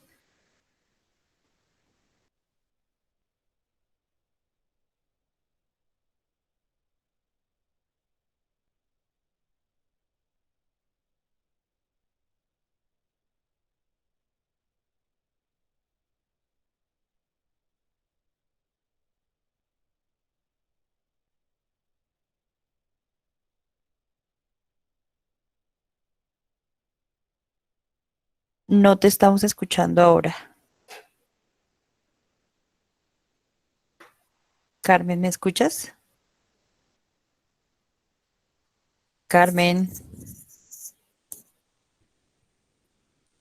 Carmen, no se está escuchando. ¿Y ahora sí me escuchan? Ahora sí estoy bien. Listos. Sí, porfa, escríbame rapidito ahí, sí, porque se me acaba el tiempo. Necesito Sí, que ya. quede como muy claro esta parte porque es necesario que nosotros desde la fisioterapia conozcamos Sí, ya. pues toda esta parte, ¿verdad? Porque estamos tomando muestras, pero no sabemos en realidad esto a qué se refiere, ¿cierto? Entonces, miren que los coronavirus son virus, y hablo de varios porque ya conocíamos la existencia del SARS-CoV-1 y del MERS, ¿verdad? Que estuvieron cerca de el 2005 una parte, el 2012 otro brote, bueno, en fin, ya no vamos a traer del pasado lo que corresponde en este tiempo, ¿verdad? Pero ¿qué debemos tener muy en cuenta? Que los coronavirus son virus con ARN monocatenario positivo, ¿verdad? Y habla de positivo porque ellos se envuelven en sentido de las manecillas del reloj. O sea, si nosotros podemos ver esa disposición, ¿verdad? Desde la biología molecular tuvieran la oportunidad de verlos, una cosa excesivamente hermosa. Ellos están recubiertos por una estructura de glicoproteínas y lípidos, ¿verdad? El virus. Y eso quiere decir que a diferencia de nosotros, ¿verdad? Los seres humanos, el SARS-CoV-2 tiene su material genético en forma de ARN. Entonces, si ustedes lo ven, ¿verdad? Si lo ubicamos de afuera hacia adentro, ¿verdad? Vamos a tener primero una membrana lipídica y en esa membrana lipídica a su alrededor van a tener una serie de proteínas, las 3 proteínas que se han identificado desde la parte filogenética, que es la proteína M, la proteína E, la proteína S, y en su interior, ¿verdad? Está la nucleocápside, que es como la membrana nuclear que nosotros conocemos o que escuchamos, ¿verdad? De una célula eucariota, que en su interior tiene material genético, y entonces dentro de esa nucleocápside vamos a encontrar un ARN vírico más la proteína N. Ellos van a tener cierta importancia, ¿verdad? Esa estructura va a tener una importancia supremamente grande, pero ustedes no se imaginan cuánto, porque la PCR en tiempo real, que es la manera como se hace el diagnóstico, ¿verdad? Es capaz de amplificar el ADN, ¿cierto?, a partir del ARN. Entonces, esa obtención de la muestra, ¿verdad?, y esta conversión de ARN a ADN mediante transcriptasa inversa, que es lo que realmente se hace, es un ADN polimerasa de origen vírico, un poquito especial, ¿verdad?, porque obviamente es una cadena muy pesada, y en ese orden de ideas, el primer paso para poder detectar la infección por SARS-CoV-2 mediante la PCR es la conversión de ese ARN monocatenario viral a ADN. Entonces, para ello, en primer lugar, ¿qué se hace? Se obtiene el material genético del virus a partir de un frotis, que es el que nosotros tomamos, ¿verdad? Alex, vete atrás, porfa, yo te voy avisando. Un frotis, ¿verdad?, de nariz, en este caso es atrás, Alex, porfa, la primerita, pon la primerita si eres tan amable. La primera, eso. Un frotis de nariz, o el hisopado nasofaringio, o el hisopado orofaringio, o el aspirado traqueal, o bueno, cualquiera que haya sido el método, ¿verdad? Que se haya utilizado para diagnosticar, y eso se purifica. Y cuando hablamos de purificación es que, bueno, se hace un acto seguido para hacer extensión de un gel de agarosa y, bueno, cosas un poco más técnicas desde la microbiología clínica, ¿verdad? Pero ¿qué es lo importante de esto? Que la muestra de ARN que se obtiene de ese virus, que ya está obtenida y que está purificada con la mezcla de esa transcriptasa inversa, por medio de unos reactivos que utilizamos, a través de ella podemos obtener ADN. Entonces, ahí es cuando nosotros podemos hacer la famosa PCR cuantitativa, porque ahí se amplifica. Y cuando hablamos de amplificar es porque se explaya, ¿verdad?, dentro de toda la dimensión de la prueba el ADN del médico, del virus, ¿verdad? Entonces, en realidad, ¿qué se hace? Tenemos primero al virus, que es el que nosotros captamos con el hisopo o con cualquier método de la muestra. Se hace extracción de ese ARN que está metido en la nucleocápside del virus, se convierte en ARN monocatenario, lo metemos en el proceso de transcriptasa inversa, a partir de esa transcriptasa inversa se vuelve en ADN monocatenario, y entonces ya de ahí sí podemos hacer la PCR cuantitativa. Entonces miren que no es tan fácil, ¿verdad?, como de pronto nosotros creemos, porque es convertir, bueno, un ARN, volverlo ADN para poder hacer ampliación o amplificación del material genético del virus.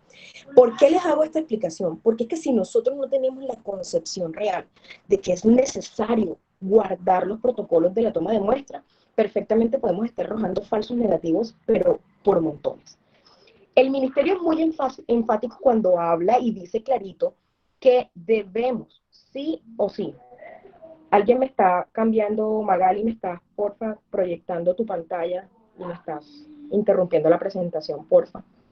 El ministerio es muy claro, ¿verdad?, cuando habla de que nosotros debemos mantener la cadena de frío, y eso no es un capricho, ¿cierto? Eso no es un capricho. Entonces, les hago esta pequeña introducción para poder entrar, ¿verdad?, a la toma de muestra, porque probablemente nosotros veníamos, o todo el grupo de fisioterapia decía, sí, le hacen un RT-PCR, y no teníamos la más mínima idea de que esto es tan específico, de volver el ARN del virus, convertirlo en ADN para poder hacer amplificación de los genes, y a través de esos genes que ya están identificados por la fenotipificación y la filogenética del virus, puedan identificar si es SARS-CoV-2, si es SARS-CoV-1, si de pronto es una influenza, si es un virus sincicial respiratorio. Sí, por eso es que es necesario conocer esta partecita un poquito tediosa de hablar. Entonces, bien, ahora sí, Alecito, pásame a la siguiente, ¿verdad? Y en esta parte de toma de muestra, primero vamos a ver la anterior, porfa. La anterior. Dale la que sigue, eso. ¿Qué existen indicaciones para realizar las pruebas, verdad? Las pruebas de SARS-CoV-2 en pacientes, ¿verdad? Y lo primero es que durante la pandemia actual, todos los pacientes críticamente enfermos deben ser considerados potencialmente infectados por SARS-CoV-2, porque de lo contrario podríamos estar errando en la práctica clínica y eso nos conllevaría entonces a una mayor infección del personal de la salud o, en efecto, como estamos viendo actualmente, con pacientes que están asintomáticos positivos y están sencillamente circulando por nuestras ciudades, por nuestros barrios y haciendo diseminación del virus. Por otro lado, esta prueba que les estaba comentando de la RT-PCR, ¿verdad? Que es reacción en cadena de polimerasa en tiempo real, es el estándar de referencia para infecciones similares, y cuando hablo de infecciones similares es todo este tipo de virus respiratorios que generan un impacto real sobre la mortalidad o la infección en un grupo etario o en una comunidad, ¿verdad? El diagnóstico de COVID es desafiante, ¿verdad? Porque recuerden que esto va muy ligado a los periodos de incubación, tiene un periodo de incubación muy extenso y dependiendo también de la carga viral, esto va a incluir de pronto un intervalo prolongado, aproximadamente más o menos 5 días desde el primer día del contacto hasta el quinto día, donde en esos 5 días, como probablemente no hay sintomatología, hay diseminación del virus y entonces la cadena de infección va a continuar.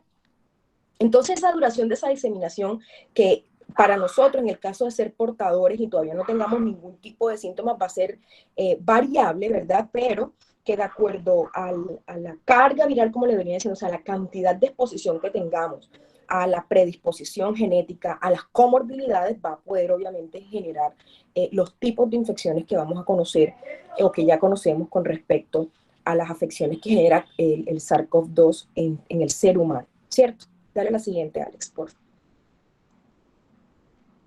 Entonces, cuando hablamos de toma de muestra, ¿a qué nos referimos, verdad? A captar, ¿verdad? Un serum, una secreción, ¿verdad? En una mucosa específica y que esta captación de este serum o de esta secreción tiene que ser tomada por un personal capacitado. Entonces, por eso estamos acá, ¿cierto? Probablemente no podemos hacerlo en un escenario práctico, pero sí voy a hacerlo lo más dinámico posible, no tanto científico, sino más académico, para que podamos hacer como un paso a paso de lo que nosotros deberíamos hacer en cuidado intensivo. Vamos a pasar desde lo más básico hasta lo más avanzado de pronto en el tipo de la toma de muestra. ¿Cierto? Importante, no voy a hacer énfasis, ¿verdad?, en el equipo de protección personal que debe ser el mismo que utilizas cuando intubas al paciente o cuando haces una extubación de un paciente con COVID-19. Siguiente, Alex. Bien, entonces las muestras, ¿verdad? Más recomendadas, las que tienen mayor impacto son las muestras del tracto respiratorio inferior y ahí está incluido entonces el esputo, el lavado bronquial y el aspirado traqueal.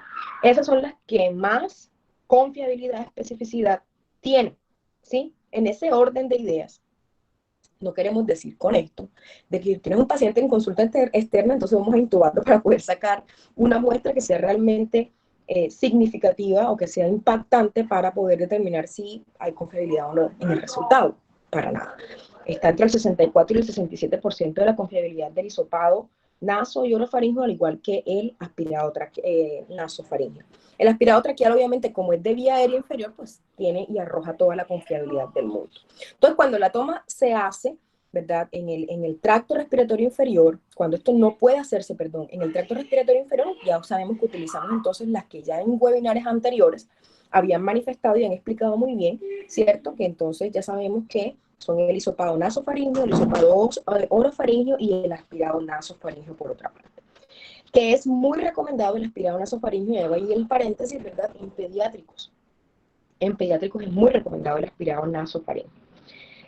Aunque no se recomienda, y ojo con esto porque esto lo bajé así directico de la guía del ministerio, aunque no se recomienda el muestreo de contactos asintomáticos de forma rutinaria, ya el lunes salió un lineamiento del ministerio donde ya hay búsqueda activa en 8 grupos etarios diferentes y dentro de ese grupo etario está el personal del área de la salud que está trabajando en unidades de cuidados intensivos, unidades COVID, unidades de cuidado intermedio, adulto y pediátrico.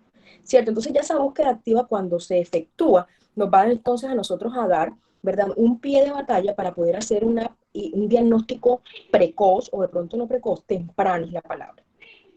¿Qué nos dice el ministerio? Esa búsqueda activa debe realizarse en este grupo de profesionales del área de salud que trabajan en unidades de cuidado intensivo pediátrico o adulto, intermedio pediátrico, intermedio adulto o áreas COVID, cada 15 días de acuerdo a la exposición o hasta un mes. En el peor de los escenarios, deberíamos estar siendo tamizados mensualmente, en el peor de los escenarios. Pero lo correcto es que sea cada 15 días y ya está el lineamiento, inclusive ya ha salido el documento por el Instituto Nacional de Salud y por el Ministerio de Protección Social.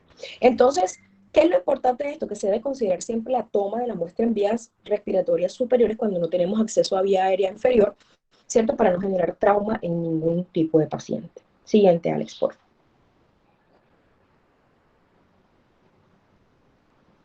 Bien, entonces no voy a hacer énfasis en los EPP, lo importante es que deben estar con el traje Tyvek, N95 monogafas caretas, doble guante, el primer guante de nitrilo, y en lo posible si pueden colocarse polaina y bata manga larga encima, sería lo ideal, ¿verdad? Esto no voy a hacer énfasis, ya Álvaro fue muy específico y muy claro en esta parte. Dale siguiente, Alex, por favor. Bien, entonces el hisopado, ¿qué debemos saber del hisopado? Bien, cuidados con el hisopado, porque en la unidad de cuidados intensivos sí podemos tener pacientes que probablemente tengan una neumonía complicada, ¿cierto? Y que de acuerdo a la derivación clínica del comportamiento de la historia natural de la enfermedad del COVID en este tipo de pacientes y la sintomatología más el diagnóstico por TAC más toda la parte serológica, ¿verdad? Y de pronto ya están sospechando de que esta no es una neumonía común y corriente, sino que pudiera tener el comportamiento de una neumonía por COVID, ¿verdad?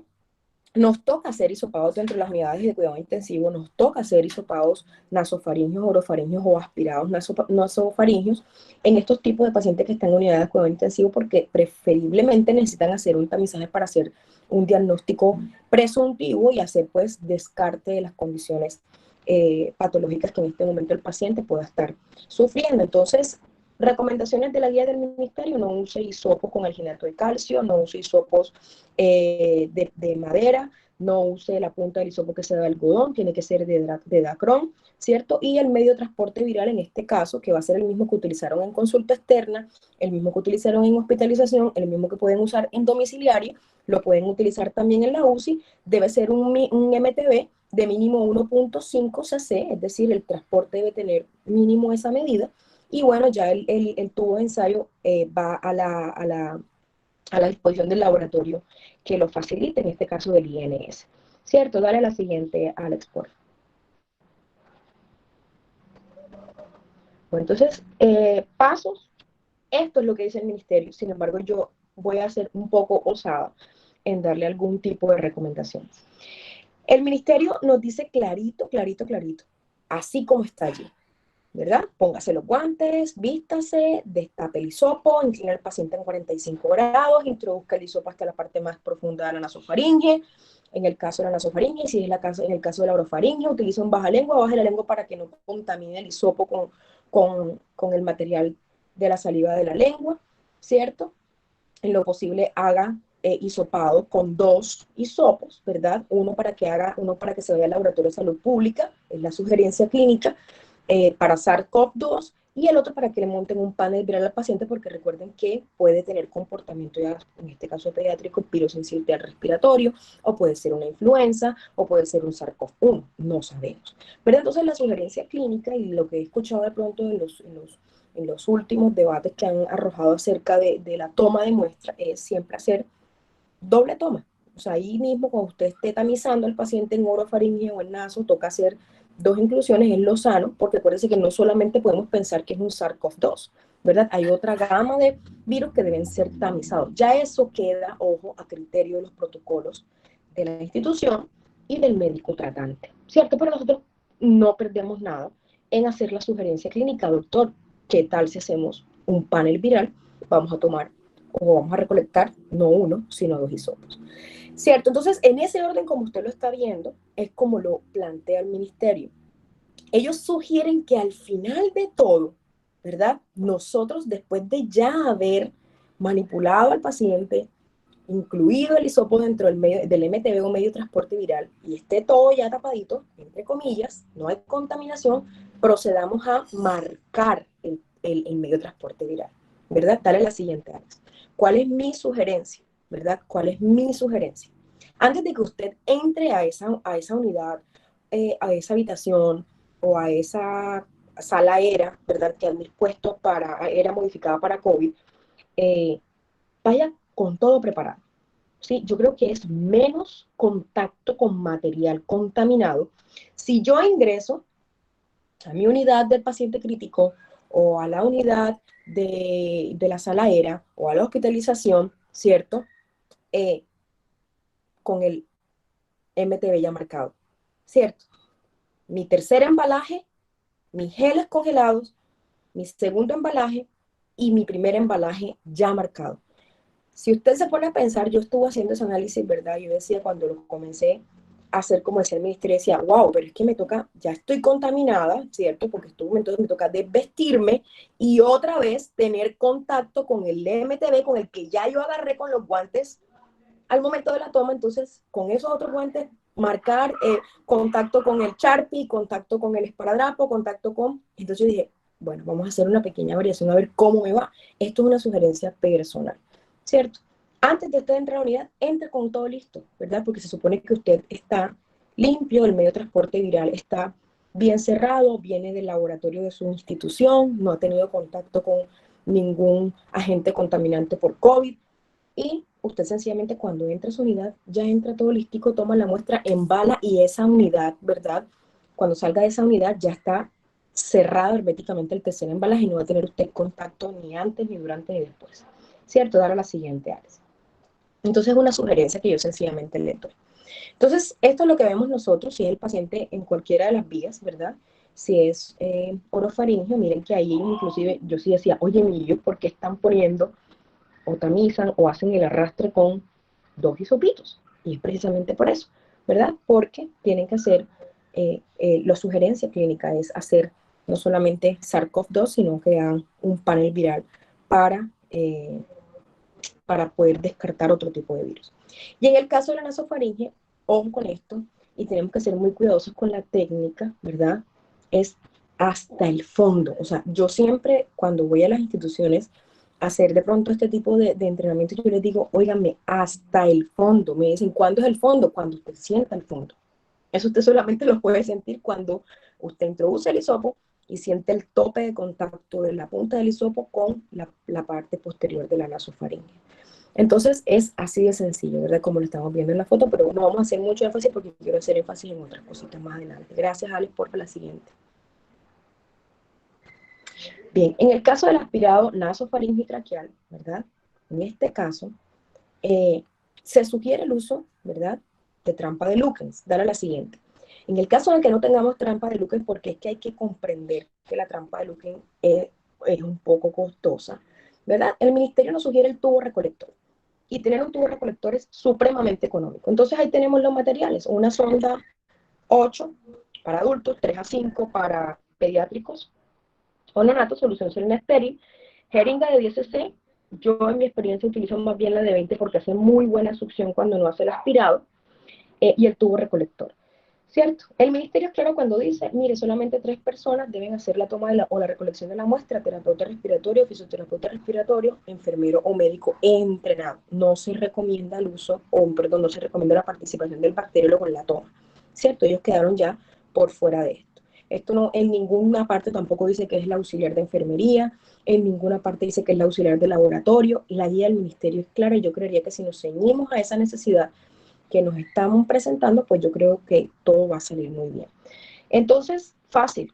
Una, ¿verdad?, es el tipo de sonda. 2, solución salina estéril. Trate siempre de que sea una solución salina de 50 o de 100, porque esto no se debe reusar con ningún otro paciente.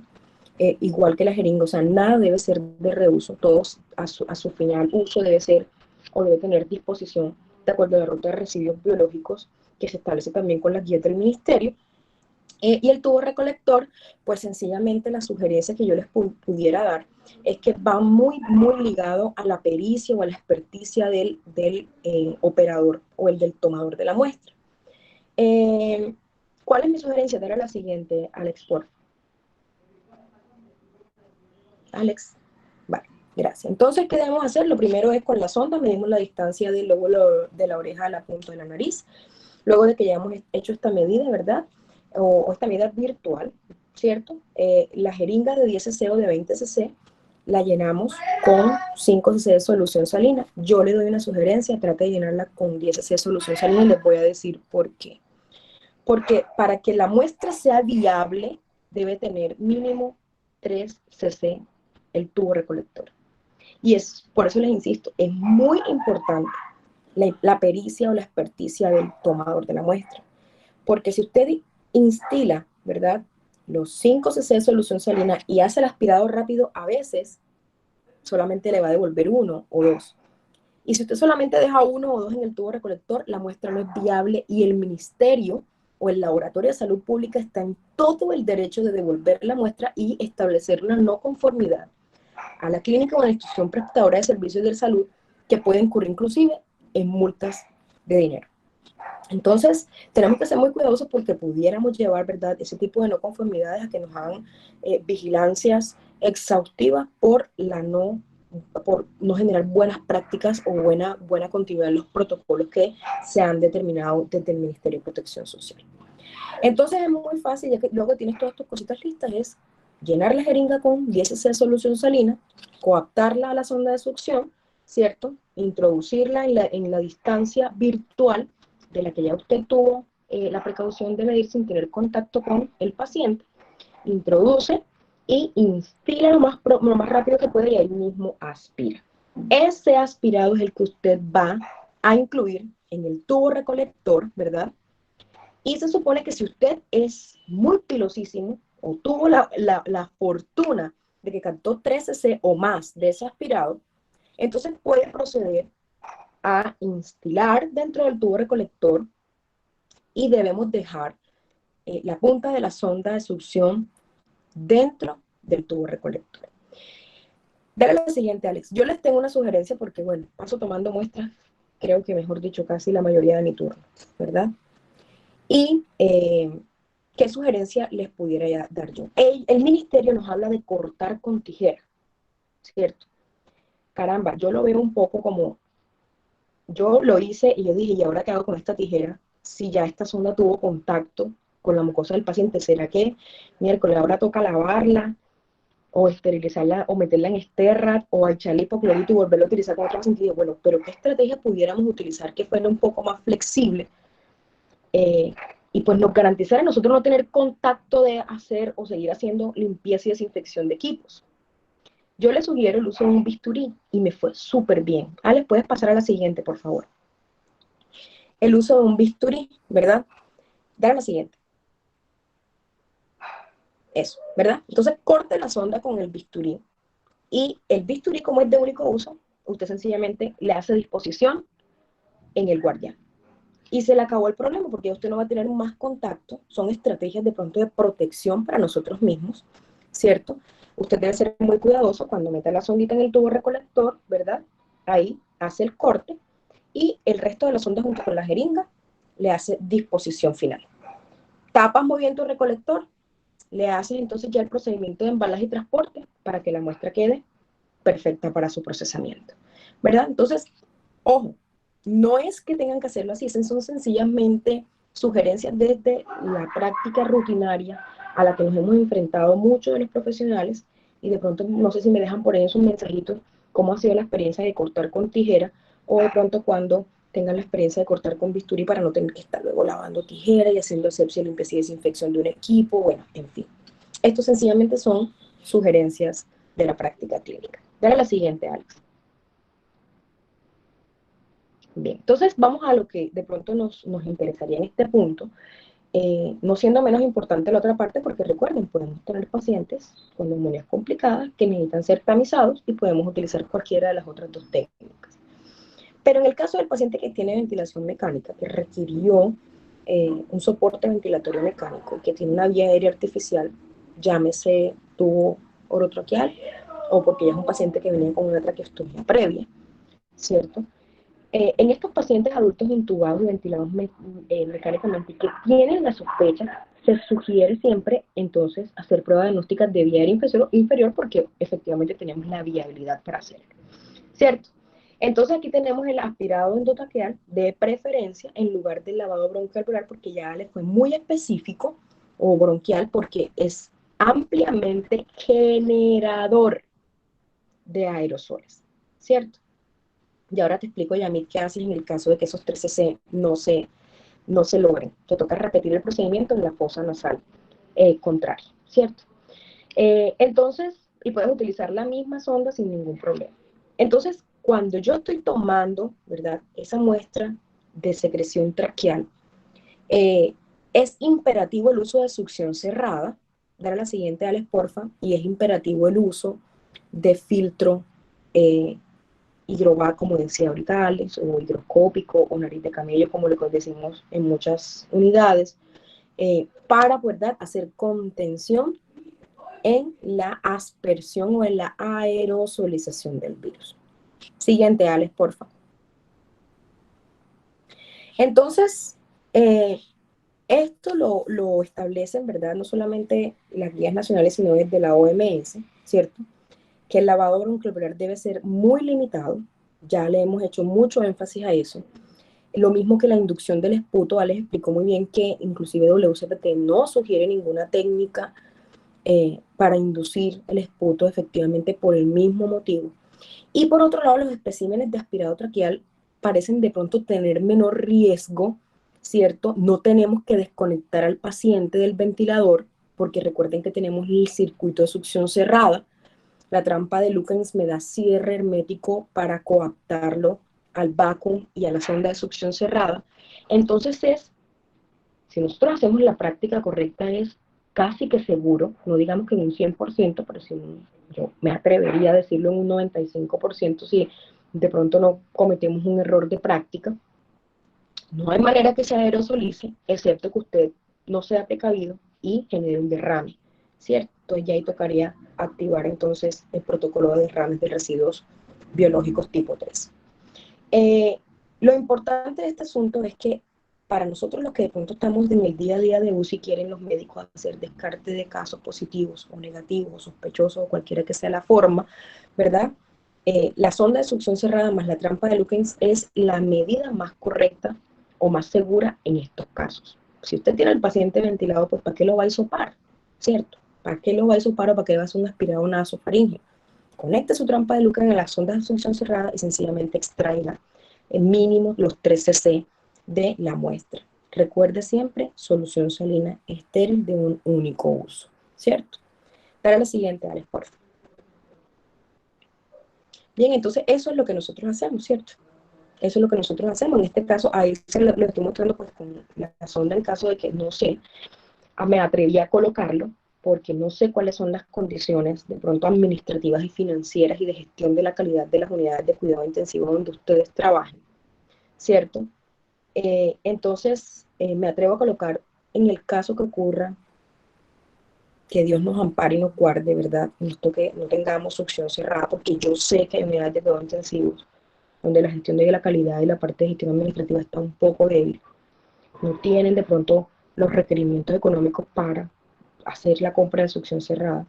Y nos toca entonces hacer la toma con el tubo abierto, que eso sería una práctica, bueno, yo en ese caso yo sí les diría sinceramente, de pronto desde la experiencia y la experticia, hisope lo mejor o hágale un aspirado nasofaríngeo, pero correr el riesgo de destapar ese tubo y entrar y aspirar para tomar, wow, ahí hay aerosolización al 100%, compañeros. Entonces yo creería que en ese caso solamente hagamos más bien aspirado, nasofaríngeo o hisopado, ¿verdad? Explicándole muy bien al médico por qué vamos a hacer ese tipo de toma, ¿cierto? Siguiente, Alex. Alex, bien. Entonces, ¿qué nosotros debemos tener muy en cuenta? ¿Verdad? Que a pesar de la alta sensibilidad y de la especificidad de estos análisis, vamos a tener opciones, vamos a tener un pequeño índice, un bajo valor predictivo negativo en estas muestras y que además de eso vamos a tener coinfección con otros patógenos virales, ¿verdad? En pruebas que ya están COVID positivas, ¿cierto? Inclusive ya se ha visto que hay coinfecciones no solamente con otros virus, sino con otras bacterias, ¿verdad? Entonces tenemos que ser muy, muy cuidadosos, ¿verdad? En la toma, porque probablemente no solamente estaríamos jalando al COVID, sino también que nos estaríamos trayendo otro tipo de microorganismos por el biofilm que se genera en el tubo y es un riesgo que debemos correr, pero que a la vez nos sirve, ¿verdad? porque puede ser un predictor para diagnósticos de, por ejemplo, de neumonías asociadas a ventilación mecánica si el paciente tiene la sintomatología o cumple con los scores para el diagnóstico de esta. Entonces, recuerden que debido a la alta especificidad, un único hisopado positivo confirma el diagnóstico de COVID y es suficiente para iniciar las precauciones y el tratamiento apropiado. Entonces, ojo con esto, ¿verdad? Siguiente, Alex.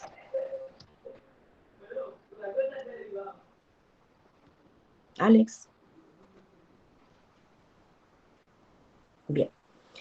Listo, entonces ya hicimos el recorrido por todos los tipos de pruebas, por las precauciones estándar que debemos cubrir, inclusive las de aislamiento de gota, aire y contacto, pero resulta que el paciente murió. Pudo morir como positivo COVID, hicimos un buen manejo de la muestra, se hizo una buena cadena de frío, tuvo buen transporte, fue procesada y está positivo. El paciente muere. O sencillamente el paciente es un sospechoso que muere.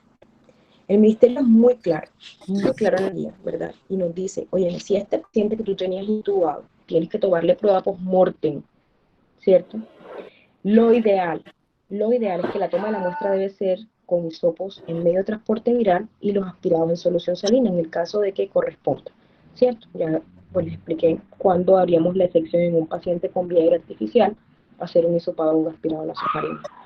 Si tenemos el tubo y tenemos la opción, el paciente post-mortem, pues sencillamente con la misma solución cerrada, hacemos el aspirado traqueal. Pero ojo que dentro de las primeras 48 horas, luego de la recolección, se debe conservar a temperatura de menos 2 grados centígrados y 8 centígrados. Es decir, que ese paciente dentro, inclusive, el paciente tiene hasta 6 horas. Sugieren que hasta 4. Post-mortem para tomar el aspirado traqueal. O cualquier otro tipo de muestra si no tenemos los equipos de bioseguridad o los insumos para la toma de muestra. Si el paciente fallece, tengo hasta 4 horas. Sugieren que hasta 6, yo sugiero de pronto acá 4, menos tiempo. Para no complicarnos, el paciente murió, tome la muestra inmediatamente. Guárdele cadena de frío. Esas muestras congeladas que dicen ellos a 40 grados centígrados, ninguna institución puede tener neveras congeladas porque son neveras, de alta gama que utilizamos sobre todo para investigación, ¿cierto?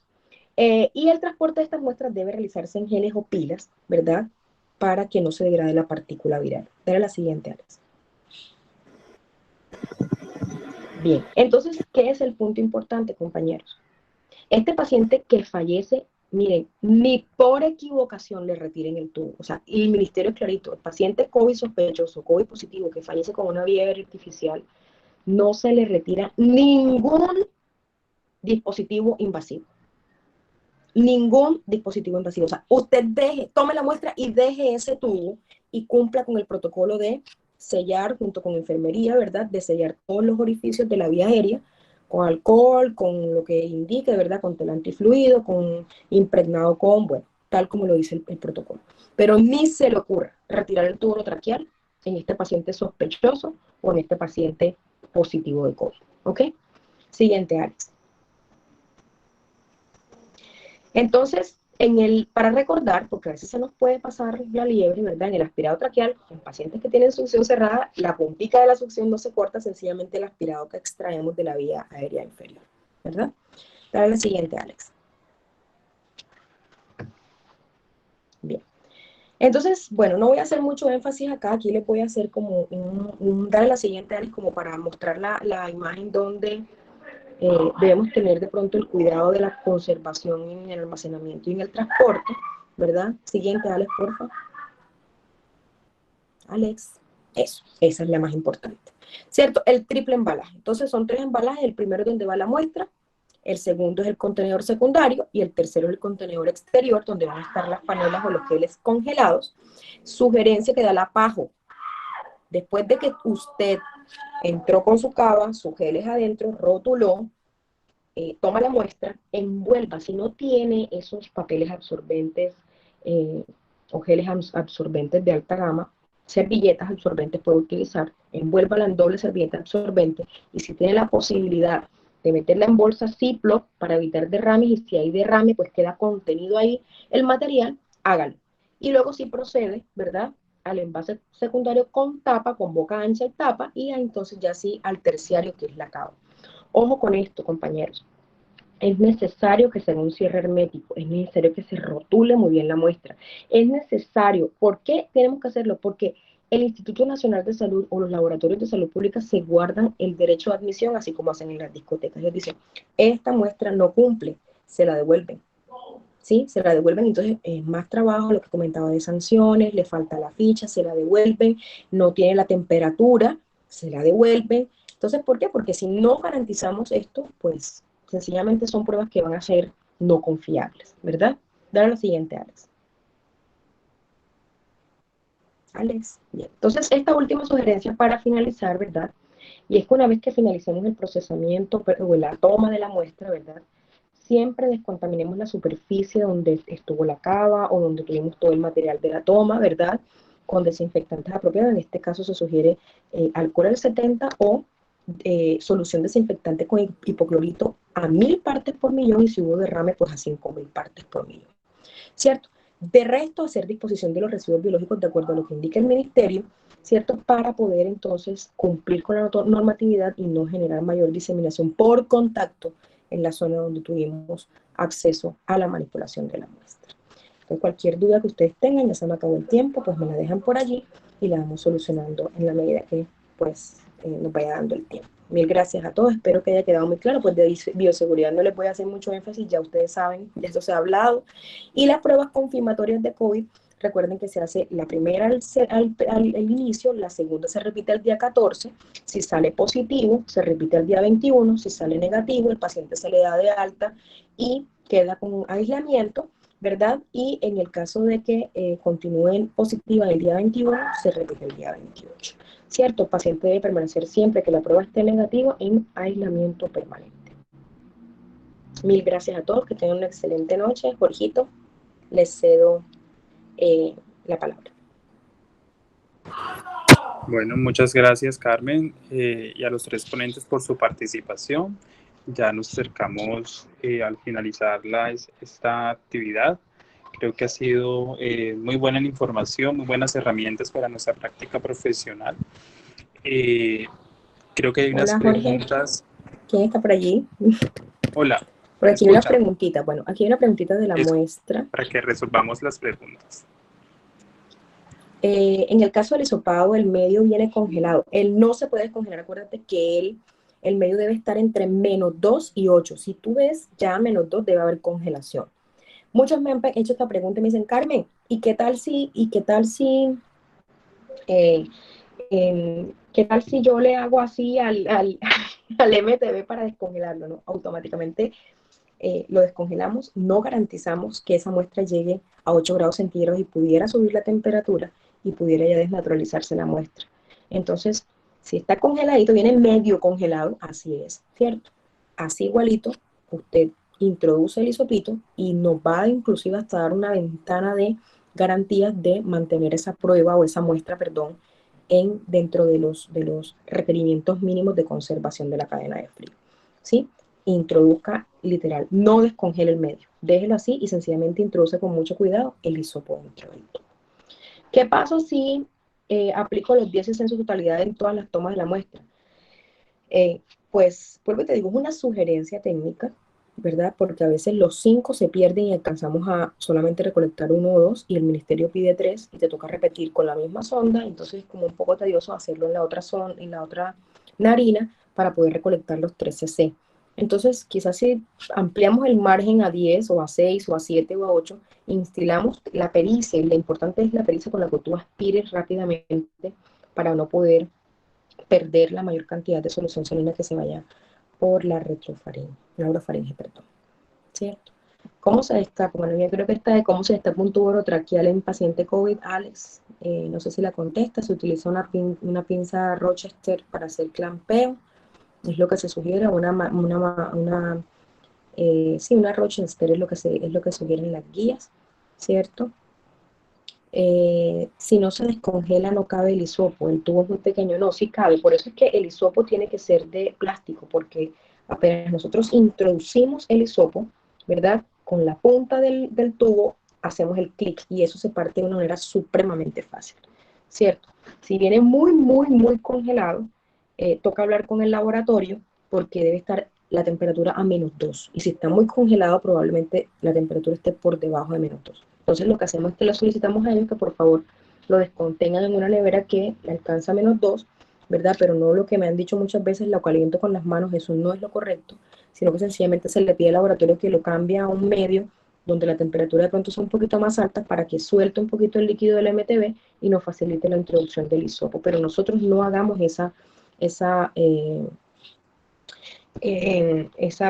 pues, ese descongelamiento no controlado del medio porque pudiéramos perfectamente dañar la cadena de frío, ¿cierto? Cuando el paciente fallece y se retira el circuito del TOT, se recomienda tapar el tubo, sí, o sea, desconectas el circuito, eliminas todo eso en bolsa roja, tal como dice el ministerio, bolsa roja en cuello de cisne, aspersas con hipoclorito a 1000 partes o a 5000 partes por millón, luego metes nuevamente en bolsa roja y rotulas. El tubo tiene que ser tapado, eso está clarito en los protocolos, ¿verdad?, del ministerio, pues con algodones con alcohol al 70%, hipoclorito o un amonio cuaternario, en este caso glutaraldehído, o lo que nosotros, no voy a decir los nombres de las fábricas porque, bueno, no puedo rayar en eso, pero cualquiera que usted utilice. ¿Cómo? Ah.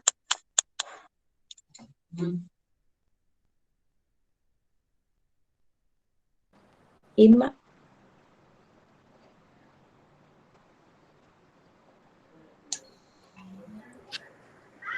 Inma.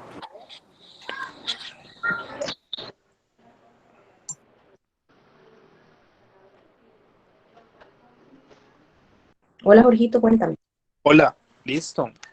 Bueno, yo creo que ya resueltas las dudas. Si no tenemos ninguna otra incógnita, agradecemos mucho a los ponentes por su participación y a todos los asistentes también por haber acudido a esta actividad académica.